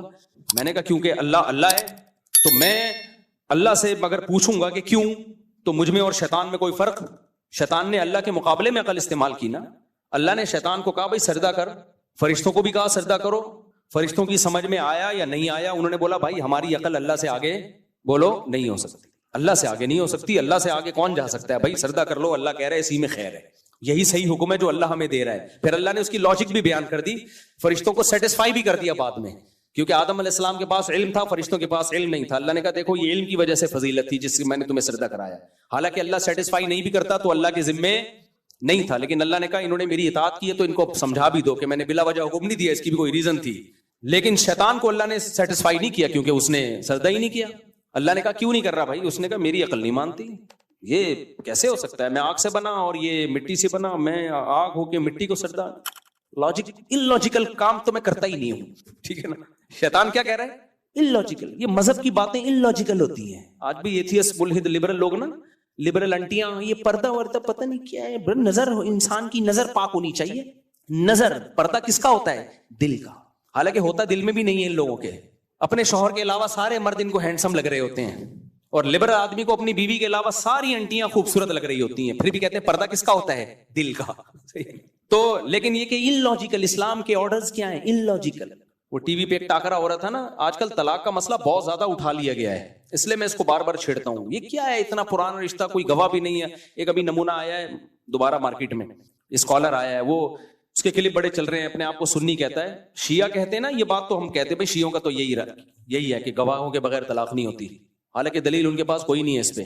دلیل کیا دیتے ہیں, اتنا زبردست رشتہ گواہوں کے بغیر ٹوٹ جائے, اتنا پرانا رشتہ مرد نے دے دی چھوٹ گیا. یہ کیا استعمال ہو رہی ہے عقل. بھائی اللہ نے کہہ دیا کہ منہ سے دے دی تو ختم. سنی لوگ کیا کرتے ہیں, بھائی اللہ کے آگے جانے کی ضرورت نہیں ہے, مذاق میں دی, حقیقت میں دی, غصے میں دی, بھائی اللہ سے آگے مت نکلنا. وہ ابھی نیا نمونہ آیا ہے کو مفتیوں میں, وہ کہہ رہے ہیں کہ غصے میں طلاق نہیں ہوتی, اور دوسری بات یہ کہ گواہوں کے بغیر نہیں ہوتی, اکٹھی نہیں ہوتی. میں نے کہا پہلے یہ نکالا انہوں نے کہ اکٹھی 3 2 تو 1 ہوتی ہیں, اب نیا نمونہ نکالا کہ گواہوں کے بغیر نہیں ہوتی, اور تیسرا نمونہ کہ غصے کے بغیر, غصے میں نہیں ہوتی. اور دلیل کیا دے رہے ہیں, اتنا زبردست رشتہ غصے میں تھوڑی ٹوٹتا ہے, اس کے لیے تو خاندان بیٹھے یہ بیٹھے. بھائی واقعی غصے میں نہیں توڑنا چاہیے, شریعت نے منع کیا ہے, لیکن ٹوٹتا ہے کہ نہیں ٹوٹتا, یہ کہاں لکھا ہوا ہے شریعت میں؟ یہ لوگ ایک دلیل دیتے ہیں کہ حدیث میں آتا لا طلاق ولا عتاق فی اغلاق, انسان پر جب رائے اور فکر کے دروازے بند ہو جائیں تو پھر طلاق نہیں ہوتی. تو غصے میں آدمی میں سوچنے سمجھنے کی صلاحیت بند ہو جاتی ہے تو طلاق نہیں ہوتی. یہ کہاں, یہ کیا استعمال ہو رہا ہے عقل. غصے میں رائے اور فکر کے دروازے بند ہوتے ہیں تو پھر غصے میں قتل کوئی کر دے تو اس کو قاتل کو قصاص بھی نہ لو. پاگلوں سے قصاص تھوڑی لیا جاتا ہے. کسی آدمی کا دماغ کام نہیں کر رہا, بندہ مار دے تو شریعت اس سے قصاص, پاگل کسی کو قتل کر دے نا, شریعت اس سے قصاص بولو نہیں لیتی, واقعی نہیں لیتی, بلکہ دیت لیتی ہے, وہ بھی اس کے قتل خطا کے زمرے میں آ کے کہ اس کی تلافی کر دیں. قصاص وصاص نہیں ہے اس میں, لیکن غصے میں آپ بندہ مار دیں قصاص لیا جائے گا آپ سے. پھر جس حدیث میں آتا ہے کہ رائے فکر کے دروازے بند ہو جائیں اس میں طلاق نہیں ہوتی, اسی حدیث میں آتا ہے کہ عتاق بھی نہیں ہوتا, غلام بھی آزاد نہیں ہوتا. کسی اہل حدیث کا فتویٰ ہم نے نہیں دیکھا کہ غصے میں کہہ دو غلام آزاد تو غلام بھی آزاد نہیں ہوگا. غلام کو تو سب یہی کہتے ہیں بھائی غصے میں آزاد کیا, خوشی سے آزاد کیا, آزاد. جیسے غلام آزاد ہو جاتا ہے غصے میں, تو ایسے ہی میرے بھائی بیوی کو طلاق بھی ہو جاتی ہے غصے میں. اور یہ تو ویسے بھی کامن سینس کی بات ہے, کوئی پیار سے تو آج تک نہیں ہم نے کسی کو دیکھا محبت سے کوئی طلاق دے رہا ہو. یہ کاروائیاں غصے میں ہی ہوتی ہیں. قتل بھی, ہر جرم کس میں ہوتا ہے, غصے میں ہوتا ہے. غصہ نہ ہوتا تو انسان کا بچہ بن کے بیٹھتا. تبھی تو قرآن نے منع کیا ہے غصہ کرنے سے بھی اور غصے میں طلاقیں دینے سے بھی منع کیا ہے. اس لیے کیا ہے کہ نہیں اس میں ہو جاتی ہیں, خیر اکٹھی دینے سے منع کیا ہے, اکٹھی اکثر غصے میں ہی دی جاتی ہیں. تو خیر ٹاپک چینج ہو رہا ہے ہمارا. تو عقل کا استعمال اللہ کے وجود, اللہ کے نبی کی نبوت کے لیے تو ہوگا. اس کے بعد جب اللہ کو اللہ مان لیا, رسول کو رسول مان لیا, اب جیسے جیسے کہا جا رہا ہے ویسے ویسے کیا جائے گا. اب یہ نہیں کہ داڑھی اسلام نے رکھنے کا حکم دے دیا, کیوں بھائی کیوں؟ اب یہ کام شیطان والا کر رہے ہو آپ. کیا کر رہے ہو آپ؟ کیوں جو اللہ سے کیا تھا وہ کس نے کیا تھا؟ شیطان. 5 نمازیں فرض ہیں ٹائم ہو یا نہ ہو, کیوں کا نہیں ہے. رمضان کے روزے رکھنے ہیں, صرف مسافر اور بیمار چھوڑ سکتا ہے, تیسرا کوئی نہیں ہے جو نہیں. لوگ, میں نے کہا نا مزدور پر بھی روزہ رکھنا واجب ہے, چاہے وہ کدال چلاتا ہو رمضان کے روزے میں. لوگوں نے اتنی گالیاں دی ہیں مجھے, اب تو میں نے گالیاں دیکھنا چھوڑ دی ہیں, سوائے ڈپریشن کے کچھ بھی نہیں ہوتا. تو ہم نے کہا یار حق بیان کرتے چلے جاؤ, لوگوں کو مت دیکھو, لوگ کبھی بھی خوش نہیں ہوں گے. آپ فلسطین کے جہاد کے فرض ہونے کا فتویٰ دو تو بھی خوش نہیں ہوں گے, اور فرض نہ ہونے کا فتویٰ دو تو ویسے ہی خوش نہیں ہونا چاہیے ان کو. مفتی تقی صاحب نے بھی فتویٰ دیا جہاد فرض ہے تو بھی خوش نہیں ہے, کہہ رہے ہیں جا کیوں نہیں رہے. اگر وہ چلے بھی گئے نا یہاں بیٹھ کے پھر نیگیٹو کمنٹ سے بندوق کیوں نہیں چلا رہے, ٹھیک ہے نا, تو کسی حال میں خوش نہیں ہوتے. یہ کتنی بڑی بہادری کا کام کیا انہوں نے, کتنے ببانگے دھول اعلان کیا کہ بھائی فرض ہے. تو فرض کس پر ہوتا ہے؟ یہ جو فوجوں پہ فرض ہوتا ہے نا, عوام تھوڑی اٹھے گی کچھ بھی کر لے گی جا کے. ایسے تو کیا پتا کہ کون جہاد کی نیت سے اسلحہ لے کے جا رہا ہے اور کون ہمارے اوپر ہی بم پھاڑنے کے لیے اسلحہ لے کے جا رہا ہے. ایک آرگنائزیشن ہوتی ہے, کوئی تنظیم ہوتی ہے جس کو کوئی کنٹرول کر رہا ہوتا ہے. تو خیر عوام کبھی بھی خوش نہیں ہوتی بھائی. تو میں نے وہ بول دیا کہ مزدور بھی رمضان کا روزہ مزدور کو بھی رکھنا پڑے گا. تو لوگوں نے اتنے نیگیٹو کمنٹس دیے کہ ان کو مزدوروں پہ ترس نہیں آتا, یہ مولوی تو ایئر کنڈیشنوں میں رہ کے فتوے دیتے ہیں. بھائی ایئر کنڈیشن میں رہ کے فتوا دیں یا گرم دھوپ میں بیٹھ کے, فتوا وہ دینا ہے جو اللہ اس کے رسول کی. اللہ رسول نے مزدور کو روزہ چھوڑنے کی اجازت بولو نہیں دی. گرمی کی شدت کی وجہ سے روزہ چھوڑنے کی اجازت نہیں ہے. عرب کی گرمی ریگستانوں کی تو مشہور, رمضان تو لازمی ان لوگوں میں ہوا ہے جو عرب کی گرمیوں میں تپتی ہوئی دھوپوں میں, اور جس میں اتنی شدید گرمی جو کھجور کے پکنے کے لیے ضروری ہے, تو ہم کہاں سے اجازت دے دیں؟ میں ایئر کنڈیشن میں بیٹھ کے بھی یہی فتوا دوں گا کہ مزدور روزہ نہیں چھوڑ سکتا, اور اگر میرے ہاتھ میں کدال ہو تو بھی میں یہی فتوا دوں گا کہ مزدور روزہ نہیں چھوڑ سکتا. ہاں وہ رکھے کیسے, وہ تو پیاس سے مر جائے گا, تو جب مرنے لگے تو توڑ دے. یہ اللہ نے کہا, اللہ کا فتویٰ ہے, جان بچانا فرض ہے, جب تک مرنے نہیں لگے گا رکھنا پڑے گا اس کو. اب لوگ کہتے ہیں یہ تو پھر روز اس کی حالت خراب ہوگی, روز توڑے گا, روز توڑے. اب یہاں آپ عقل استعمال نہیں کر سکتے. اسلام نے کہا رمضان آئے گا روزہ رکھنا پڑے گا, حالت غیر ہو گئی, مرنے لگے, بے ہوش ہونے لگے تو توڑ دو. تو روز رکھو, روز توڑو, کوئی پرابلم نہیں ہے, یہ شرعی اصول کے تحت ہے. چھوڑنا اس کی کوئی لاجک نہیں ہے. مولانا یوسف جہانوی شہید رحمۃ اللہ علیہ نے جب یہ بچپن میں ہم نے ان کا فتویٰ پڑھا, ہم بڑے حیران ہوئے, حضرت کیسا فتویٰ دے رہے ہیں. جب ہم نے افتاء کا علم حاصل کیا, علم تو ہمیں بھی پتا چلا یار وہ بالکل صحیح فتویٰ تھا. تبھی علم صاحب علم ہی کے پاس ہوتا ہے. میں جب 10 سال کی عمر کا تھا تو مولانا یوسف جہانوی شہید رحمۃ اللہ علیہ, ان سے جنگ اخبار میں لوگ مسائل پوچھتے تھے. ان سے کسی نے پوچھا کہ مزدور ہوں, کوئلے کی کان میں کام کرتا ہوں, پیاس سے حلق خشک ہو جاتا ہے میرا, کوئلے کی کان میں آپ جاؤ تھوڑی دیر میں حالت غیر, تو کیا میں رمضان کا روزہ چھوڑ سکتا ہوں؟ اور اس نے کہا میں مسافر بھی نہیں ہوں, 1 مہینے کے لیے آیا ہوں یہاں. تو یوسف جہانوی شہید رحمۃ اللہ نے لکھا, پہلی بات تو یہ کہ بھائی رات نائٹ ڈیوٹی کرو, کوشش کرو نائٹ ڈیوٹی, دن میں ڈیوٹی نہ کرو. تو یہ بھی ممکن, اس نے یہ بھی لکھا کہ نائٹ ڈیوٹی بھی نہیں کر سکتا, جاب جائے گی, دوسری جاب کر لو ان دنوں میں, چھٹی لے لو, یہ بھی نہیں ہو سکتا, گھر میں گزارا نہیں ہوگا. پھر انہوں نے فرمایا روزہ رکھو, آپ روزہ رکھو, کان میں کام کرو, جب حالت غیر ہونے لگے کہ بھائی یہ مسئلہ خراب ہو رہا ہے, تو پھر غیر کا مطلب بیماری کا خطرہ شروع ہو جائے, بیماری کا شوگر لیول ڈاؤن ہو گیا, بیماری, پیاس کی شدت برداشت نہیں ہو رہی, یہ عذر نہیں ہے, یہ تو روزے کا حصہ ہے. کسی کو بہت پیاس لگتی ہے, بہت بھوک لگتی ہے, کسی کو کم پیاس اور کم بھوک لگتی ہے, یہ عذر نہیں ہے. بیماری, باڈی کو نقصان ہونے کا خطرہ ہے, پھر توڑ دو. تو انہوں نے لکھا روز رکھو, روز توڑو. میں بڑا حیران ہوا اس دن, میں نے کہا یار یہ کیسا فتویٰ ہے, جب روز توڑنا ہی ہے تو رکھنے کی کیا فائدہ. جب ہم نے خود علم حاصل کیا, پھر ہم نے مولانا یوسف جہانوی شہید رحمۃ اللہ علیہ کے علم کا اعتراف کیا. واقعی مفتی جو واقعی مفتی ہو وہ اپنی طرف سے کوئی بات بولو نہیں کرتا. کیوں بھائی, ہم اللہ کے قانون کے پابند ہیں. اللہ نے مسافر کو حکم دے دیا, بیمار کو دے دیا, بیمار کو چھوڑنے کا بھی توڑنے کا بھی. جب صبح اٹھے تھے سحری کا وقت, آپ صحت مند تھے, مسافر بھی نہیں ہے, صحت مند بھی ہیں.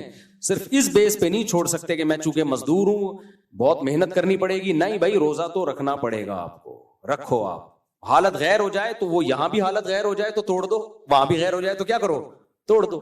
تو جب ہم نے علم حاصل کیا, میں پتا چلا بھائی علم واقعی کس کے پاس ہوتا ہے, جو صحیح پراپر وے میں عالم بنتے ہیں, مفتی بنتے ہیں, ان کے پاس علم ہوتا ہے. خیر, ہمارے حضرت کے پاس ایک شخص کا فون آیا, بیمار تھا. حضرت نے اس کو کہا کہ تیمم سے نماز پڑھیں. وہ روزانہ تیمم سے نماز پڑھتا, پانی نہیں استعمال کر سکتا تھا. ایک دن حضرت کے پاس فون آیا کہ حضرت میں 3 دنوں سے تیمم سے نماز پڑھ رہا ہوں, جب میں سردی میں گیا میں نے نماز ہی توڑ دی. تو نماز میں خشوع و خضوع ہی نہیں پیدا ہو رہا, کیونکہ وضو کا اپنا ایک نور ہوتا ہے, غسل کا اپنا ایک نور ہوتا ہے, وہ صاف صفائی, مزہ ہی نہیں. حضرت نے فرمایا مجھے آپ کے ایمان پہ خطرہ ہے کہ آپ کا ایمان بھی باقی ہے یا نہیں ہے. اس لیے کہ جب اللہ نے تیمم کو وضو کا قائم مقام بنا دیا فلاں فلاں کنڈیشن میں, تو پھر اللہ کی نظر میں تیمم اور وضو میں کوئی فرق بولو نہیں. آپ کو میں ایکچولی مجھے وہ لطف نہیں آ رہا, تو لطف کا کیا کرنا ہے تو نے, اللہ کے حکم کو فالو کر بھائی. تو اس کو کہتے ہیں تقوی کا حیضہ, اسے کیا کہتے ہیں, تقوی کا حیضہ. اللہ کے حکم کو فالو نہیں کرنا. ایک اور میں مثال دے دوں آپ کو, یہ سب وہ ہے کہ اللہ کے مقابلے میں عقل استعمال. ایک امام صاحب نے مجھے کہا کہ میں نے نماز پڑھائی, نماز کے بعد مجھے یاد آیا میرا وضو ہی نہیں تھا. ہو سکتا ہے انسان ہے یار, وہ بھی امام بھی کہہ رہے ہیں میں نے, اور اس وقت نہیں یاد آیا, یاد بھی بعد میں آیا. ٹھیک ہے نا, اگلے دن آیا یا کیا تھا, کپڑے ناپاک تھے, اتفاق سے کیا تھا, کہہ رہے ہیں میں نے اعلان کر دیا بھائی کل ظہر کی نماز سب لوگ لوٹا لیں, اتفاق سے میرا وضو نہیں تھا یا کپڑے ناپاک تھے, بعد میں دیکھا. کہہ رہے ہیں لوگوں نے لوٹا لی نماز. ایک صاحب بگڑ گئے, کہہ رہے میری تکبیر اولا فوت نہیں ہوئی تھی مسجد کی اتنے عرصے سے, آپ کی غفلت سے میری نماز قضا ہو گئی. اب تو ظاہر قضا ہی پڑی جائے گی نا, آپ کی غفلت سے امام صاحب میری پتہ نہیں 20 سالہ یا 10 سالہ یا 5 سالہ تکبیر اولا فوت ہو گئی. 5 سال سے میری نماز قضا نہیں ہوئی اور تکبیر اولا مسجد. یہ امام صاحب کہتے ہیں میں نے کہا سوری بھائی میں جان کے نہیں کیا, میں نے نہیں, میری تو قضا ہو گئی. بار بار اس امام کو چلتے پھرتے ٹارچر کہ یار میرا تو آپ نے, یعنی میرا ریکارڈ جو بنا رہا تھا میں ایک تو میں نے کہا اس کو تقوی نہیں ہے, اس کو تقوی کا حیضہ ہے. اس کو گینز بک آف ورلڈ میں اپنا نام لکھوانا تھا. صحیح ہے کہ میں نے 5 سال تکبیر اولا سے نماز پڑھی ہے, پھر فخر کرنا تھا بچوں میں, دنیا کو بتانا تھا میں اتنا نیک ہوں. اگر یہ اللہ کی رضا کے لیے کر رہا ہوتا, اللہ کی رضا کے لیے, تو کہتا کوئی بات نہیں یار غلطی ہو گئی, ثواب تو اللہ نے لکھ دیا نا, ثواب تو تکبیر اولا کا لکھ دیا, ریکارڈ تھوڑی بنانا ہے ہم نے. یہ وہ لوگ ہیں جو عقل استعمال کر رہے ہیں شریعت کے خلاف. اب شریعت کہہ رہی ہے کوئی نقصان نہیں ہے آپ کا, ہو گئی نماز, ثواب مل گیا آپ کا. عقل کیا کہہ رہی ہے کیسے ہو گئی بھائی, پڑھی نہیں تو ہو کہاں سے گئی, تو یہ عقل کا استعمال شریعت سے آگے جا رہا ہے کہ نہیں جا رہا؟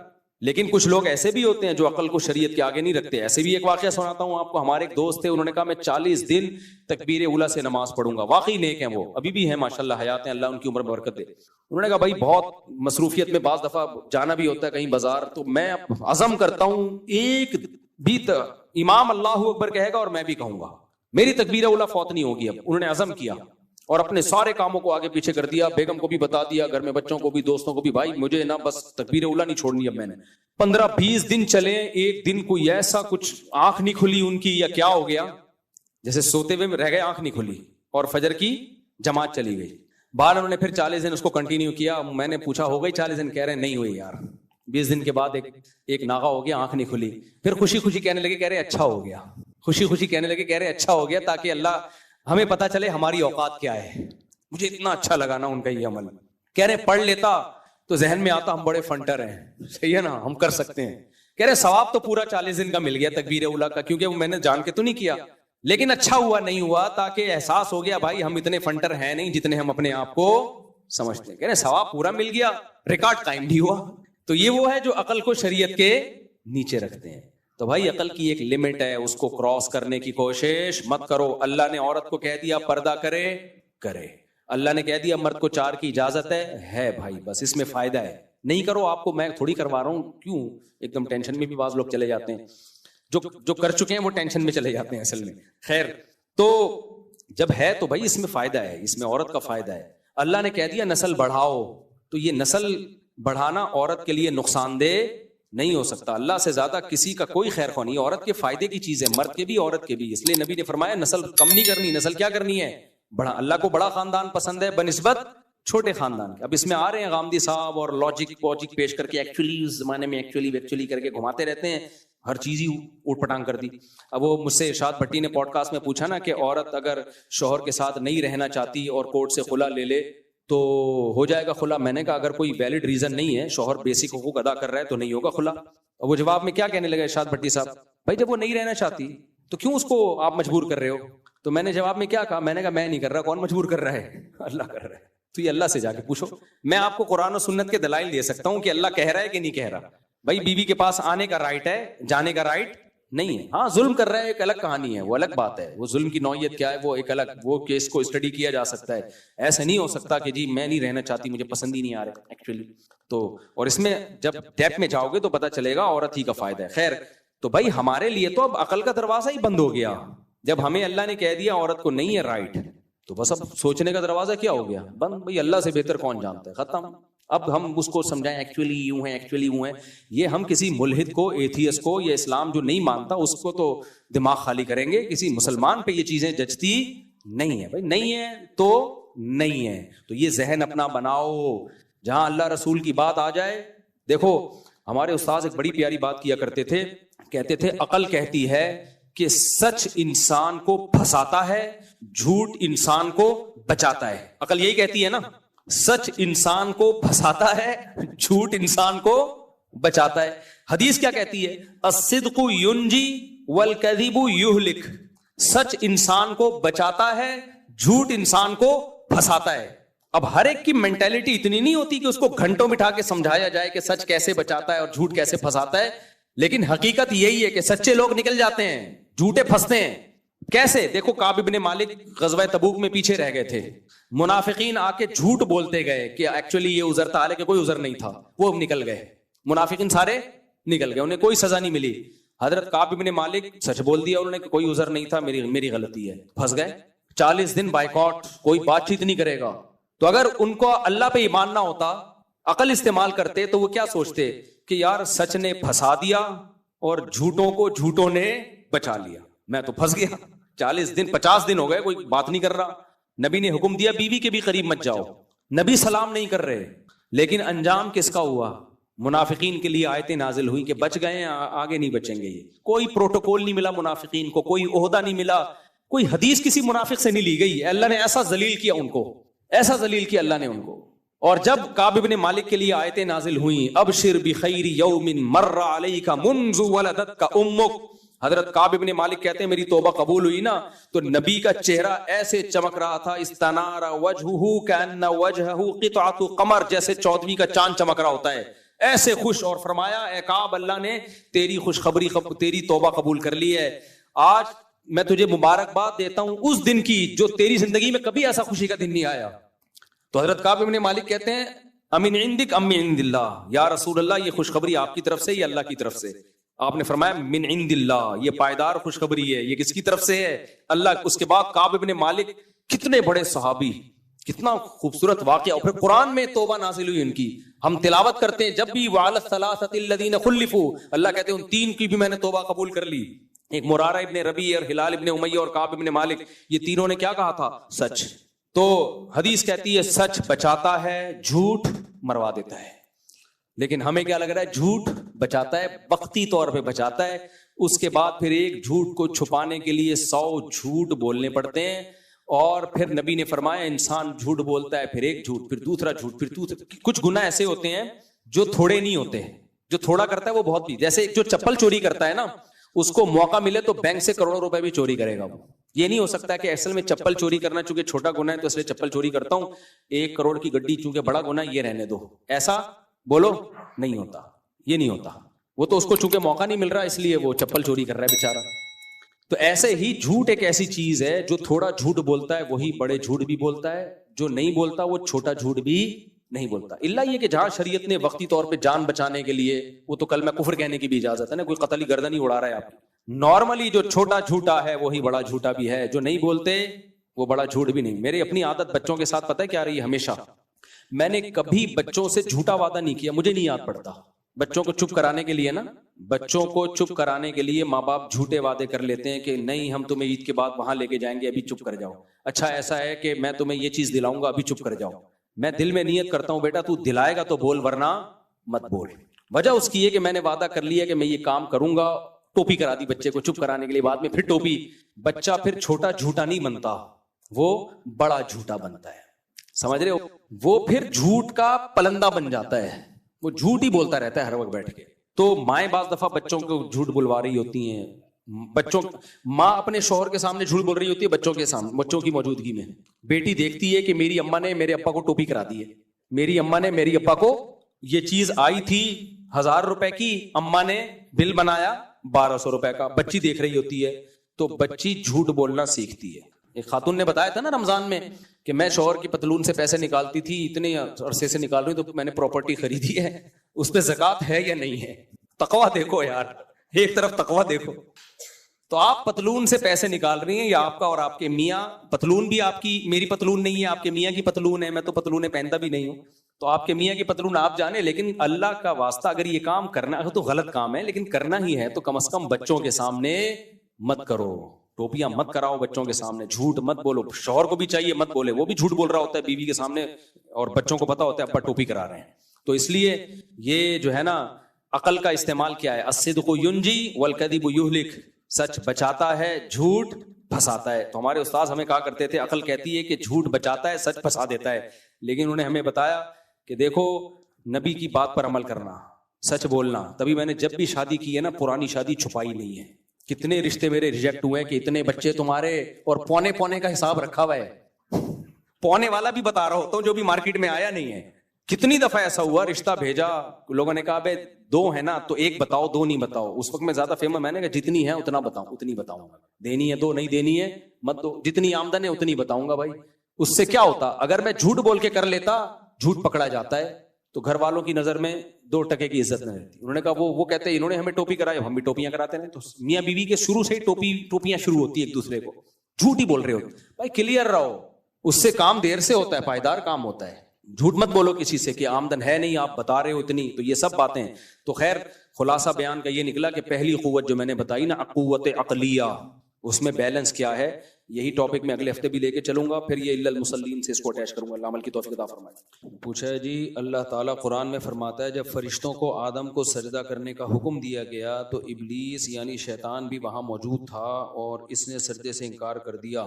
ابلیس جو کہ ایک جن تھا، کیا اس کا مقام فرشتوں کے برابر تھا، اور کیا وہ فرشتوں کے ساتھ اللہ تعالیٰ کی بارگاہ میں موجود ہوتا تھا؟ قرآن اس کی ڈیٹیل میں نہیں جاتا، لیکن کیا کوئی مستقل احادیث ہیں جو اس پس منظر کو ڈیٹیل میں بتاتی ہوں. قرآن میں جب اللہ نے یہ بتا دیا کہ تمام فرشتوں نے سجدہ کیا سوائے شیطان کے، کان من الجن، اور وہ جنات میں سے تھا، تو دلالت النص سے پتہ چلتا ہے کہ فرشتوں کے ساتھ جنات کو بھی حکم تھا.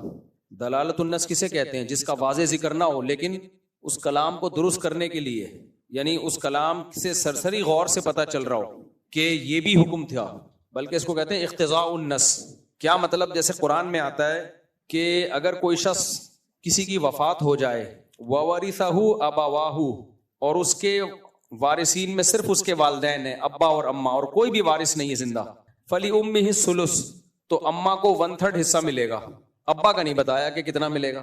اب کوئی کہے، جس مفتی سے بھی پوچھو کہ اگر کوئی شخص کی وفات ہو گئی، اس کے وارثوں میں نہ بیوی ہے نہ بچے ہیں، صرف ایک ابا اور ایک اماں ہیں، تو سارے مفتی کہتے ہیں کہ 1/3 اماں کا اور 2/3 ابا کا، 33% اماں کا، 66% ابا کا. حالانکہ ابا کا تو قرآن میں 66% کہیں بھی نہیں لکھا ہوا. تو ہم کیا کہیں گے کہ قرآن کہہ رہا ہے صرف ابا اور اماں وارث ہیں، تو وارث کو ملتا ہے یا نہیں ملتا؟ ملتا ہے. اس سے پتا چل گیا ابا کو ملے گا لازمی، ابا کو قرآن وارث کہہ رہا ہے. اور یہ بھی کہہ رہا ہے صرف یہ دونوں ہی وارث ہیں، اماں اور ابا. اس سے یہ بھی پتا چل گیا کہ کوئی تیسرے کو نہیں ملے گا. پھر قرآن نے کہہ دیا اماں کو 1/3 ملے گا. تو جب 1/3 اماں کو ملے گا تو جو باقی بچے گا وہ ابا کے علاوہ کسی کو اس لیے نہیں ملے گا کہ قرآن ان کو وارث ہی نہیں مان رہا، اور سارا ابا ہی کو اکیلے کو اس لیے ملے گا کہ دوسرا وارث صرف ابا ہی ہے. تو وہ سارا کتنا رہتا ہے؟ 66%. تو اس کو کہتے ہیں اقتضاء النص، یعنی کلام کو درست ماننے کے لیے ہمارے پاس اب کوئی آپشن ہی نہیں ہے کہ ہم یہ فرض کریں کہ ابا کا 2/3 ہے، ورنہ قرآن کا کلام ہی کیا ہو جائے گا؟ غلط ہو جائے گا. مثال کے طور پر قرآن کہتا ہے اگر کوئی شخص مر جائے اماں کو 1/3 ملے گا، اور وارث صرف ابا اور اماں ہے، کوئی اور وارث بھی نہیں ہے. ہم اگر ابا کو 1/3 دیں، 1/3 سے زیادہ نہ دیں، تو اس کا مطلب کیا ہوا کہ پھر باقی آپ کسی اور کو دیں گے، تو یہ وَوَرِثَهُ أَبَوَاهُ کا لفظ ہی غلط ہو جائے گا. قرآن کہہ رہے وارث یہ دونوں، آپ کسی اور کو وارث کیوں بنا رہے ہو؟ ابا کو اگر ہم 2/3 سے زیادہ دیں تو قرآن کی یہ بات غلط ہو جائے گی کہ اماں کا 1/3، کیونکہ ابا کو 2/3 سے زیادہ دیں گے تو اماں کا 1/3 سے کم کرنا پڑے گا. تو یہ سب قرآن کی آیت کو یعنی ٹھیک قرار دینے کے لیے ہمارے پاس یہی آپشن بچتا ہے کہ ابا کو 2/3 دینا پڑے گا. اور اسی وجہ سے قرآن نے الگ سے ابا کا تذکرہ ہی نہیں کیا کہ کامن سینس استعمال کر لو تم لوگ، ٹھیک ہے نا. قرآن جب فقہی مسائل بیان کرتا ہے تو بہت شارٹ میں بیان کرتا ہے، جب نصیحت کی باتیں کرتا ہے تو بہت لمبی بات ہوتی ہے، کیونکہ نصیحت میں ڈیٹیل ہوتی ہے، نصیحت میں شارٹ کلام نہیں چلتا. دیکھو جب آپ اپنے بیٹے کو نصیحت کرتے ہو تو انتہائی مختصر نہیں ہوتی، وہ بیٹا صحیح بن کے زندگی گزارنا، ٹھیک ہے چلو جاؤ شاباش، ایسے نہیں ہوتی نصیحت. نصیحت یہ ہوتی ہے بیٹا دیکھو فلاں کا بچہ چرس پیتا ہوا پکڑا گیا تھا، زندگی برباد ہو گئی، پھر یہ ہو گیا، پھر وہ ہو گیا، پھر ایسے ہو گیا، پھر ویسے ہو گیا، پھر صرف ایک چرس چھڑوانے کے لیے ہی نا 2 گھنٹے کی بات کرو گے آپ، ایک ہی چیز کو بار بار ریپیٹ کرو گے، ریپیٹ کرتے رہو گے. تو قرآن نے بہت زیادہ ریپیٹ کیا ہے واضح و نصیحت کی باتوں کو. جہاں مسائل سیشن قرآن میں شروع ہوتا ہے ٹو دا پوائنٹ، ٹھیک ہے نا، اتنی شارٹ بات ہوتی ہے کہ اس کے لیے کھوپڑی استعمال کیے بغیر وہ سمجھ میں آتی نہیں.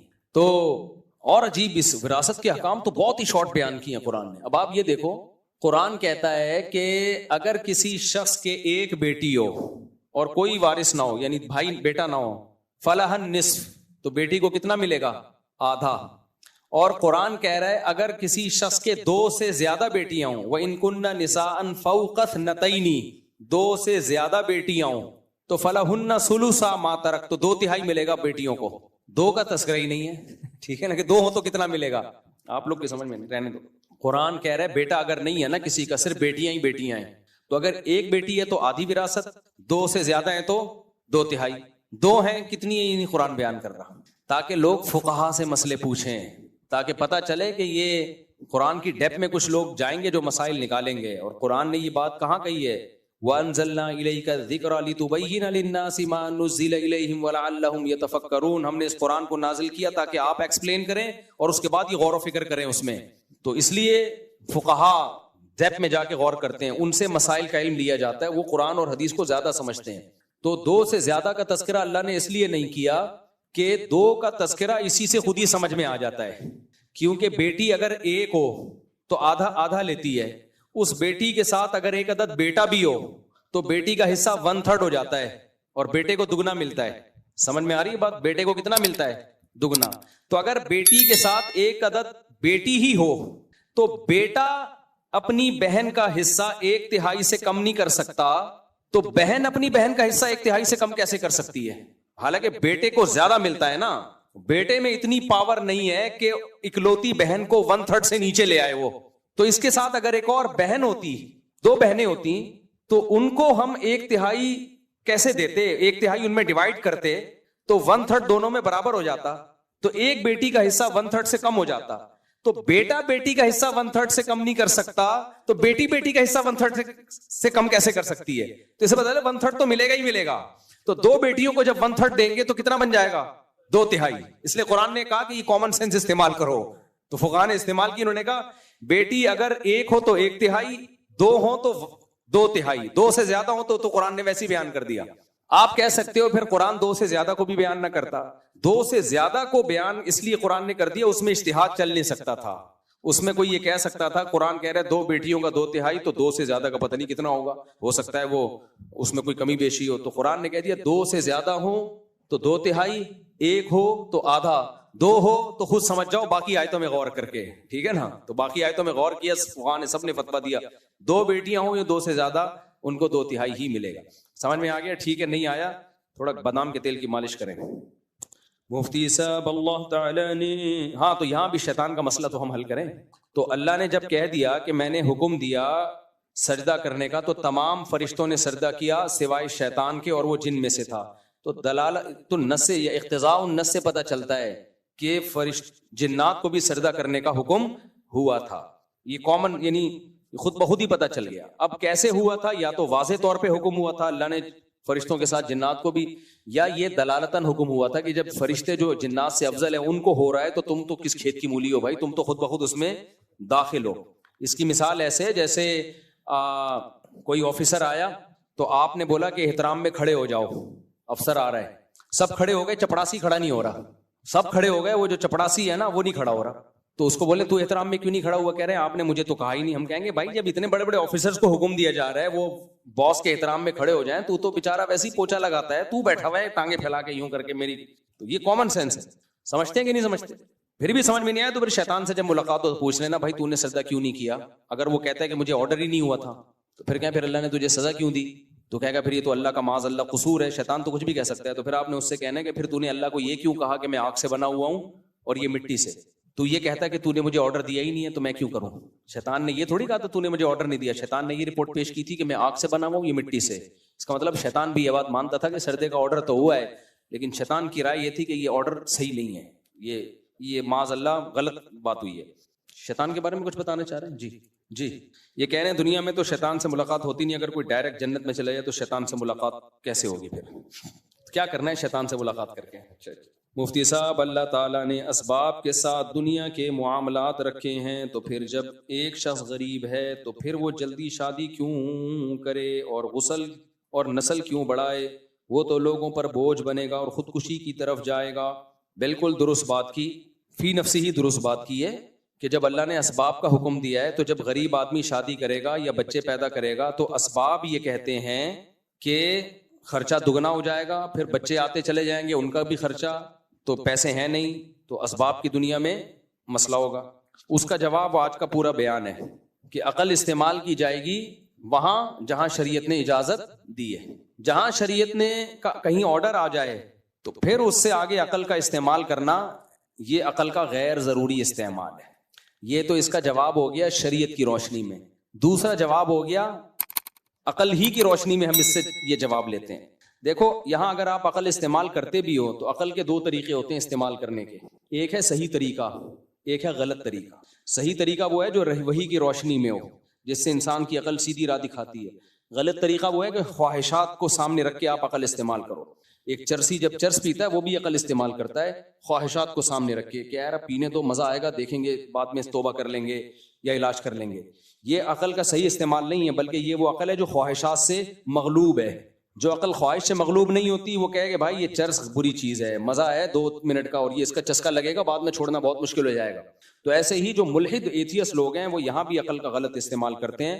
وہ کہتے ہیں کہ جب شادی ہو جائے گی تو ابھی پیسے تو ہیں نہیں، پھر بچہ ہو جائے گا تو پیسے تو ہیں نہیں، بات یہ ہے کہ پیسہ ایک ایسی چیز ہے جس کے بارے میں یقینی طور پر بتانا کہ کب کون سے اسباب پیسے کے آپ میں پیدا ہوں گے کب نہیں ہوں گے یہ عقلی طور پر ممکن ہی نہیں ہے، کیونکہ روز روز نئے نئے اسباب پیدا ہوتے ہیں اور نئے نئے اسباب اور پرانے اسباب فنا ہوتے ہیں. وسائل جو ہے نا، وسائل، اس کی کوئی اسپیسیفک کیلکولیشن ہو ہی نہیں سکتی کسی بھی دور میں. دنیا میں کتنے وسائل ہیں ہمارے پاس، کوئی کیلکولیٹ کر کے بتا سکتا ہے؟ اور اگر کیلکولیٹ کر لیے تو موجودہ ہے نا، ہو سکتا ہے کل کوئی نئے وسائل دریافت ہو جائیں. تو یہ ایک ایسی چیز ہے، تبھی علماء کہتے ہیں جس کے ہاتھوں میں کمانے کی طاقت اور پاؤں میں چلنے کی طاقت ہو وہ مالدار ہے. کیونکہ پیسے نہیں ہے لیکن کما سکتا ہے، وہ کل دہاڑی لگ جائے اس کی، کل کوئی جاب لگ جائے. کچھ بھی نہیں آتا، یوٹیوب پہ کھانے پکانے کی ترکیبیں بنا کے ڈالنا، کچھ بھی نہیں آتا، یوٹیوب پہ گالیاں دینا شروع کر دیں، چینل بوسٹ کر جائے گا اس کا. آپ یہ بلاگر کو دیکھو نا، پھش پھش کرتے رہتے ہیں، پھرتے رہتے ہیں، اور ملینز میں چینل ان کے، میں لیٹرین میں بیٹھا ہوا ہوں، واش روم میں بیٹھا ہوا ہوں، قبض ہو گیا مجھے، لوٹا لے کر آؤ. ایسا چلے گا آپ بھول جاؤ گے. 10 سال پہلے کوئی بتا سکتا تھا کہ یہ بھی کوئی پیسہ کمانے کا طریقہ ہوگا؟ میں واش روم میں بیٹھا ہوا ہوں، کوئی بتا سکتا تھا؟ اتنے نت نئے طریقے. عقل خود کہہ رہی ہے کہ اس کے بارے میں، کسی کے بارے میں یہ رائے قائم کرنا کہ یہ غریب ہے تو غریب ہی رہے گا، یہ پاسبل ہی نہیں ہے. اور یہ امیر ہے تو کل بھی امیر ہی رہے گا. اگر یہ فلسفہ ہو تو امیر کو بھی شادی نہیں کرنی چاہیے. وجہ اس کی یہ ہے کہ آج آپ کی فیکٹری ہے، ہو سکتا ہے فیکٹری کو آگ لگ جائے، ہو سکتا ہے. ورلڈ ٹریڈ سینٹر میں جو بزنس مین بیٹھا کرتے تھے نا، زرداری کچھ بھی نہیں تھا ان کے مقابلے میں.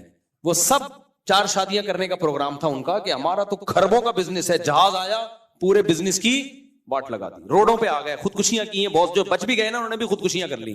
تو المال غاد ورائہ، پیسہ ایسی چیز ہے آج آیا کل گیا. تو اس لیے شریعت نے اس میں مدار اس پر رکھا ہے کہ بالقوہ. بالقوہ کا مطلب ہاتھ پاؤں سلامت ہیں یا نہیں ہے، بس کافی ہے. سمجھ میں آ رہی ہے بات کہ نہیں آ رہی؟ اور دوسری بات، عقل کیا کہتی ہے؟ آپ غریب ہیں تو کیا دنیا کے سب سے غریب آپ ہی ہیں؟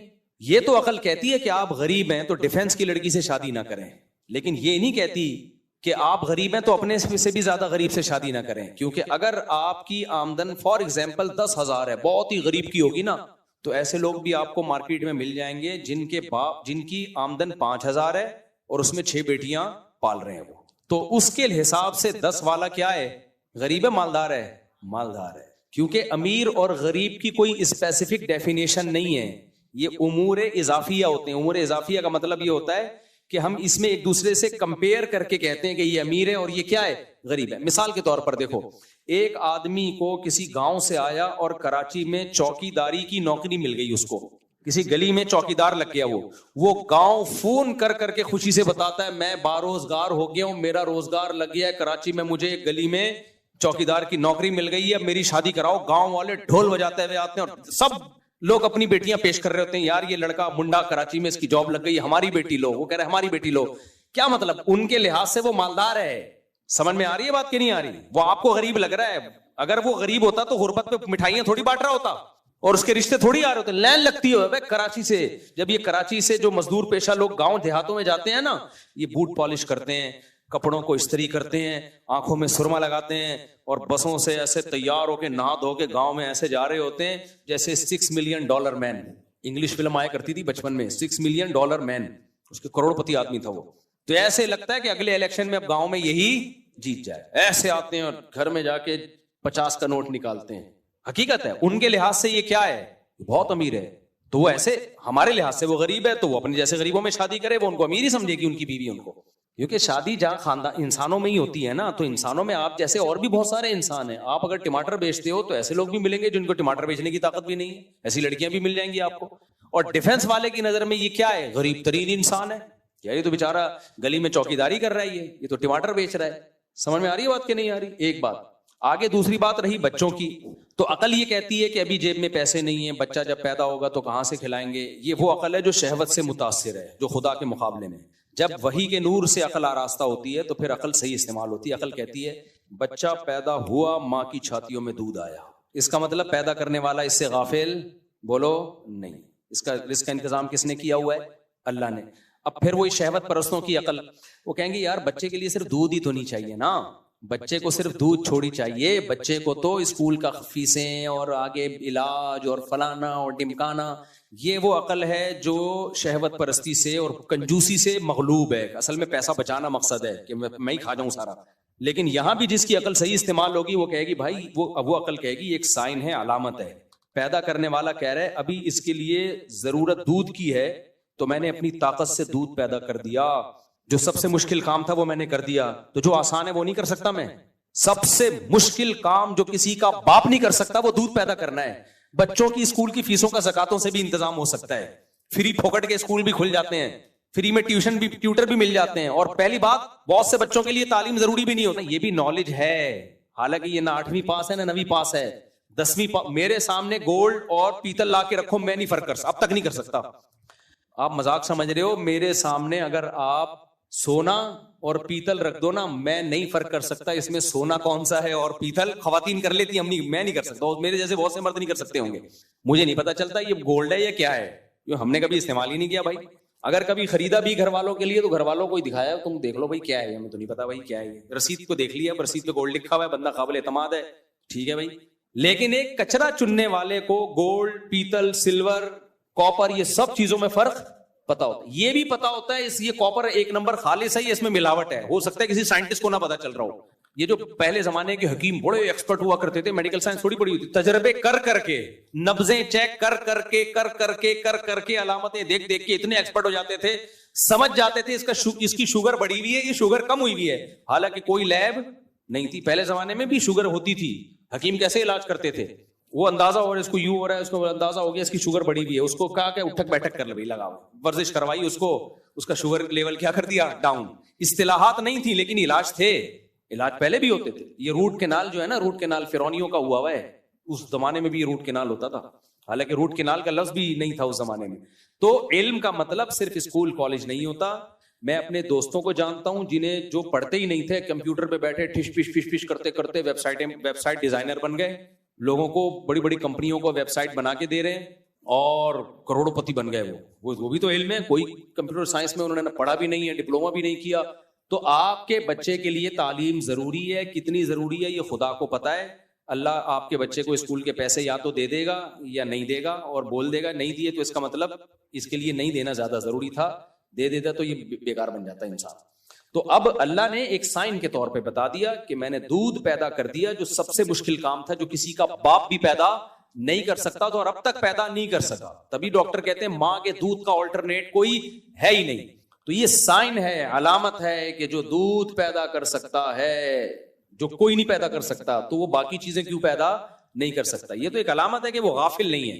تو اس لیے جو فیملی پلاننگ والے کہتے ہیں نا جتنی آمدن اس حساب سے بچے پیدا کرو, اسلام میں اس کی حرام ہے یہ سوچ کے نسل روکنا.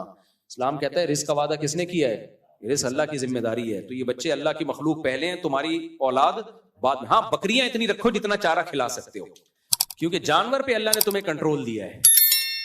اگر مرغیوں کا دانہ تمہارے پاس نہیں ہے تو بھوکا مت مارو ان کو, کیونکہ جانور ہمارے لیے مسخر ہیں. ہم ان کی نسل بڑھا بھی سکتے ہیں اور اپنے حساب سے گھٹا بھی سکتے ہیں, اجازت دی ہے. انسان پہ ہمارا کنٹرول نہیں ہے. اللہ نے ہمیں نہیں دیا کہ اتنے بچے پیدا. انسان تو مقصود کائنات ہے, اس کی گروتھ کتنی ہوگی, کتنی کم ہوگی, کتنی زیادہ ہوگی, یہ قدرت کے اپنے ہاتھ میں ہے. اس میں انسانوں کو ٹانگ اڑانے کی اجازت نہیں. انڈیویجولی کسی کوئی بیوی بیمار ہو گئی, کوئی مسئلہ ہو گیا, وہ ایک الگ بات ہے.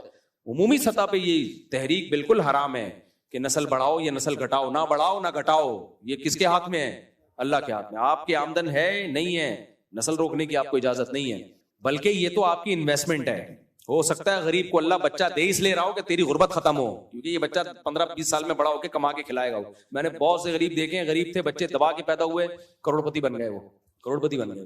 اور بہت سے امیر دیکھے ہیں, بچے ہی نہیں تھے, کاروبار دوسروں کے حوالے کیا, دکان بیچ کے کھا گئے. اپنے بچے تو اپنے ابا کا کاروبار اپنا سمجھ کے چلاتے ہیں نا. اچھا میرے بھائی, اللہ تعالیٰ قرآن فرماتا ہے جب فرشتوں کا قانون صحیح ہو گیا میرے بھائی, مفتی صاحب ناراض نہیں ہوئیے گا, مجھے لگتا ہے کہ آپ بھی عام نوجوانوں کی طرح ہی ہیں, زیادہ بزرگوں اور متقی معلوم نہیں ہوتے. آپ ہمیں جیسا علماء صلحاء ہوتے ہیں, یعنی آپ بھی نارمل لگتے ہیں, ہمیں کوئی بزرگ ٹائپ کی چیز نہیں لگتے. تو ہے, میں نے کب کہا ہے میں بزرگ ہوں بھائی, میں تو سادہ سا شادیوں والا انسان. میں تو خود لوگوں کو دوسروں سے بیعت کا مشورہ اسی وجہ سے دے رہا ہوتا ہوں. بھائی فیروز میمن صاحب سے بیعت ہو جاؤ, جا کے بیعت ہو جاؤ. یہ یہاں پر مولانا محمد احمد صاحب ہیں, ان سے بیعت ہو جاؤ. اور جامع الرشید میں مفتی عبدالرحیم صاحب ہیں, مولانا قاسم صاحب ہیں, ان سے بیعت ہو جاؤ. دارالعلوم کرنگی میں حضرت مفتی عبدالرؤف صاحب ہیں, اور تیسرے ان سے بیعت ہو جاؤ. KPK میں حضرت پیر مختار الدین شاہ صاحب ہیں, بڑا زبردست سلسلہ, ان سے بیعت ہو جائے. تو ہم تو خود آپ کو مشورہ دے رہے ہیں اس سلسلے میں. جی ہاں, سوال کرنے کا مقصد ہے کہ آپ بزرگ بنو. ان کا مقصد یہ ہے, جنہوں نے بھی سوال کیا نا کہ آپ کیوں ایسے ہو, آپ بنو, آپ نیک بنو. تو کوشش کرتا ہوں انشاءاللہ کل سے. نصیحت تو سننی چاہیے نا, کوشش کریں گے. اچھا میرے بھائی, ایک صاحب اعتراض کر رہے تھے, آج کے دور میں موبائل میں ذخیرہ حدیث و درجنوں تفاسیر مل جاتی ہیں, بہت علم موجود ہے, جبکہ پہلے تو ایک ایک حدیث سے حاصل ہوں گی, اتنا دور سفر کرنا ہوتا تھا, وسائل نہیں تھے. تو پھر تم نے یہ کیوں فرض کر لیا کہ ہمارا علم ائمہ اربعہ اور اسلاف سے زیادہ نہیں ہو سکتا؟ تو بہت یہ فرض نہیں ہے, حقیقت ہے ہمارا علم ان سے زیادہ نہیں ہو سکتا. یہ کہتے ہیں آج کل تو گوگل پہ ساری حدیثیں مل جاتی ہیں, ائمہ کرام کو تو دور دور سفر کرنا پڑتا تھا. تو ائمہ کرام نے دور دور سفر کیا ہے اور سفر کر کے حدیثیں لی ہیں, سینوں میں محفوظ کی ہیں. آج ہم گوگل سے سرچ کر کے لیتے ہیں.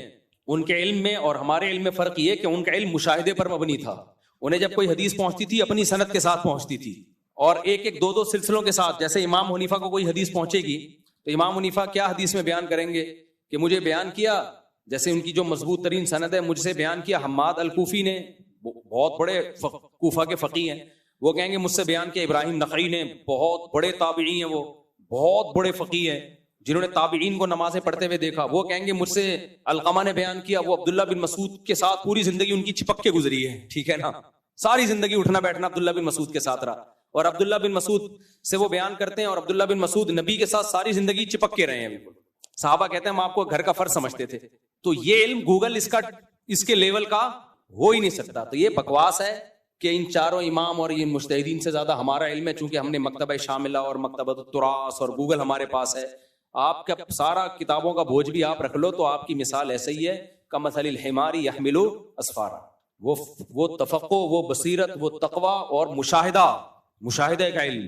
جیسے کوئی حدیث صحابی بیان کر رہا ہے تو وہ ان کو دیکھ بھی رہے ہیں, نماز پڑھتے ہوئے دیکھ رہے ہیں, زکاتیں دیتے ہوئے دیکھ رہے ہیں, تو وہ علم کا. ہاں یہ ہر انسان سے ہو سکتا ہے کہ کوئی حدیث کسی تک نہ پہنچی ہو, تو یہ تو آج بھی ہو سکتا ہے. کتنی دفعہ آپ تحقیق کر رہے ہوتے, گوگل, مکتبہ شاملہ سب میں تلاش کر لیا, بعد میں پتا چلا یار یہ تو حدیث موجود ہے, ہماری نظر سے نہیں گزری. تو یہ ان کے ساتھ بھی ہو سکتا تھا, لیکن ان کے ساتھ اگر ہوا ہے ایسا تو ان کے شاگردوں نے کریکشن کر لی, یار ہمارے استاذ کو یہ حدیث نہیں پہنچی تھی, تو انہوں نے کریکشن کر لی اور وہ فقہ کا حصہ بن گئی. اور آج کریکشن بھی نہیں کرتے. اور سب سے بڑی بات یہ جو تفقہ اور بصیرت ان لوگوں میں تھی وہ تھوڑی آج ہو سکتی ہے. یہ خوب سمجھ لو, فقہ پہلے مدون ہوا ہے, حدیث بعد میں مدون ہوئی ہے. قرآن و سنت سے مسائل نکال کے کتابیں پہلے لکھی گئی ہیں اور حدیث کی کتابیں بعد میں لکھی گئی ہیں. تو اب اگر ہم ان لکھی ہوئی کتابوں ہی کے محتاج ہوتے تو اس کا مطلب اسلامی قانونی غلط مرتب ہو گیا تھا پہلے. تو یہ تو بات ہی الٹی ہو جائے گی کہ مطلب 200-300 سال تک تو مسلمان گھاس کھاتے رہے تھے, اس کے بعد حدیث مرتب ہوئی اور سیدھے اسلام پہ آئے. ایسا تھوڑی ہے بھائی, حدیث مرتب بعد میں ہوئی ہے. یہ تھوڑی کہ حدیث پہلے تھی نہیں, پہلے سندوں کے ساتھ سینہ بسینہ حدیث چلتی تھی, اسی کی روشنی میں انہوں نے مسائل نکال کے اخذ کر کے مرتب کر دیے. کیونکہ فقہ کو مرتب کرنے کی ضرورت پہلے زیادہ تھی, زیادہ اس لیے تھی کہ اسلامی لاء تو فوراً چاہیے نا, تو اس کو پہلے مرتب کر لیا گیا. حدیثیں بعد میں پھر ریٹن فارم میں لائی گئیں, لیکن حدیثیں تھیں پہلے. امام حنیفہ اپنی سندوں سے, عبداللہ مبارک اپنی سندوں سے, سفیان ثوری اپنی سندوں سے, ابراہیم نخعی اپنی سندوں سے, حضرت عبداللہ بن عباس کے شاگرد تھے اکرمہ, مجاہد, یہ سارے, سعید ابن جبیر, یہ ساری, اور ان کے علم کیا تھے بھائی. سعید ابن جبیر عبداللہ بن عباس کو نمازیں پڑھتے ہوئے دیکھ رہے ہیں, فتوے دیتے ہوئے دیکھ رہے ہیں, طاؤس دیکھ رہے ہیں. یہ تو ان کے لیول کا ٹکر کا تو کوئی ہو ہی نہیں سکتا بھائی.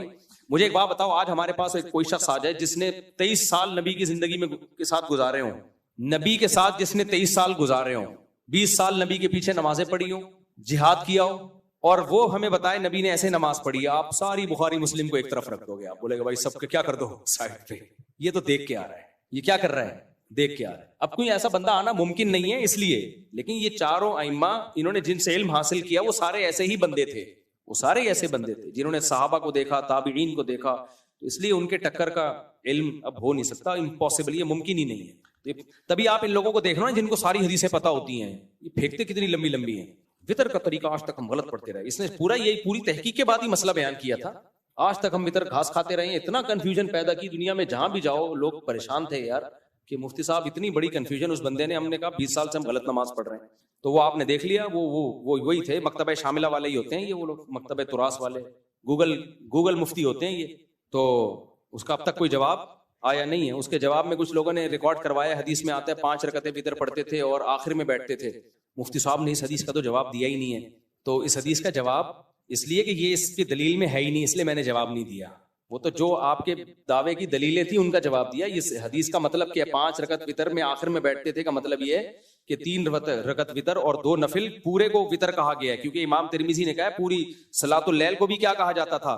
وتر. تو 5 رکعت وتر میں صرف آخر میں بیٹھنے کا مطلب باقی پوری تہجد کھڑے ہو کر ہوتی تھی، آخری 2 رکعتیں بیٹھ کے ہوتی تھیں. اور یہ حدیث سے ثابت ہے نبی وتر کے بعد 2 نفل بیٹھ کے پڑھتے تھے. تو اس کا یہ مطلب کہ 2 رکعتوں کے بعد بیٹھتے ہی نہیں تھے، یہ آپ کی بنائی ہوئی تفسیر ہے، حدیث میں نہیں ہے. ہاں ایک حدیث میں یہ آتا ہے کہ 5 رکعت وتر پڑھتے تھے اور 2 رکعتوں کے بعد نہ بیٹھتے تھے نہ سلام پھیرتے تھے. وہ ابن جریج سے مروی ہے جو مدلس ہے اور عن کے ساتھ ہے، تو وہ انتہائی شدید ضعیف حدیث ہے وہ. اور ایک نے تو اتنی لمبی پھینکی، میرے نیچے نا اس کلپ پہ کچھ افلاطونوں کے کمنٹس آئے ہوئے ہیں، کہہ رہے ہیں مفتی صاحب نے بڑی خیانت کی ہے، یہ حدیث تو چرا لی مفتی صاحب نے. حضرت عطا کہتے ہیں کہ نبی صلی اللہ علیہ وسلم 3 رکعت وتر پڑھتے تھے اور 2 رکعتوں کے بعد بیٹھتے بھی نہیں تھے اور آخری رکعت میں سلام پھیرتے تھے اور بیٹھتے بھی نہیں تھے نہ سلام پھیرتے تھے. مفتی صاحب نے بہت بڑی چوری کر لی، یہ حدیث چھپا لی. تو حدیث کے جو عربی الفاظ ہیں وہ بھی لکھے ہوئے ہیں، نیچے ترجمہ بھی. عربی الفاظ میں یہ کہ عطا خود ایسا کرتے تھے، اور ترجمہ کیا لکھا ہوا ہے؟ عطا کہتے ہیں نبی ایسا کرتے تھے. میں نے کہا یہ تو ان بغیرتوں کا حال ہے یار، تمہیں اتنا نہیں پتا چل رہا کہ عطا اپنا عمل بیان کر رہے ہیں یا نبی کا عمل بیان کر رہے ہیں. ترجمے میں تم نبی کی طرف نسبت کر رہے ہو اور بنے ہوئے مجتہد، کہتے ہیں ہم تقلید نہیں کرتے، ہم تقلید ہم قرآن حدیث. تو یہ منجن کسی اور کے سامنے جا کے بیچا کرو قرآن حدیث.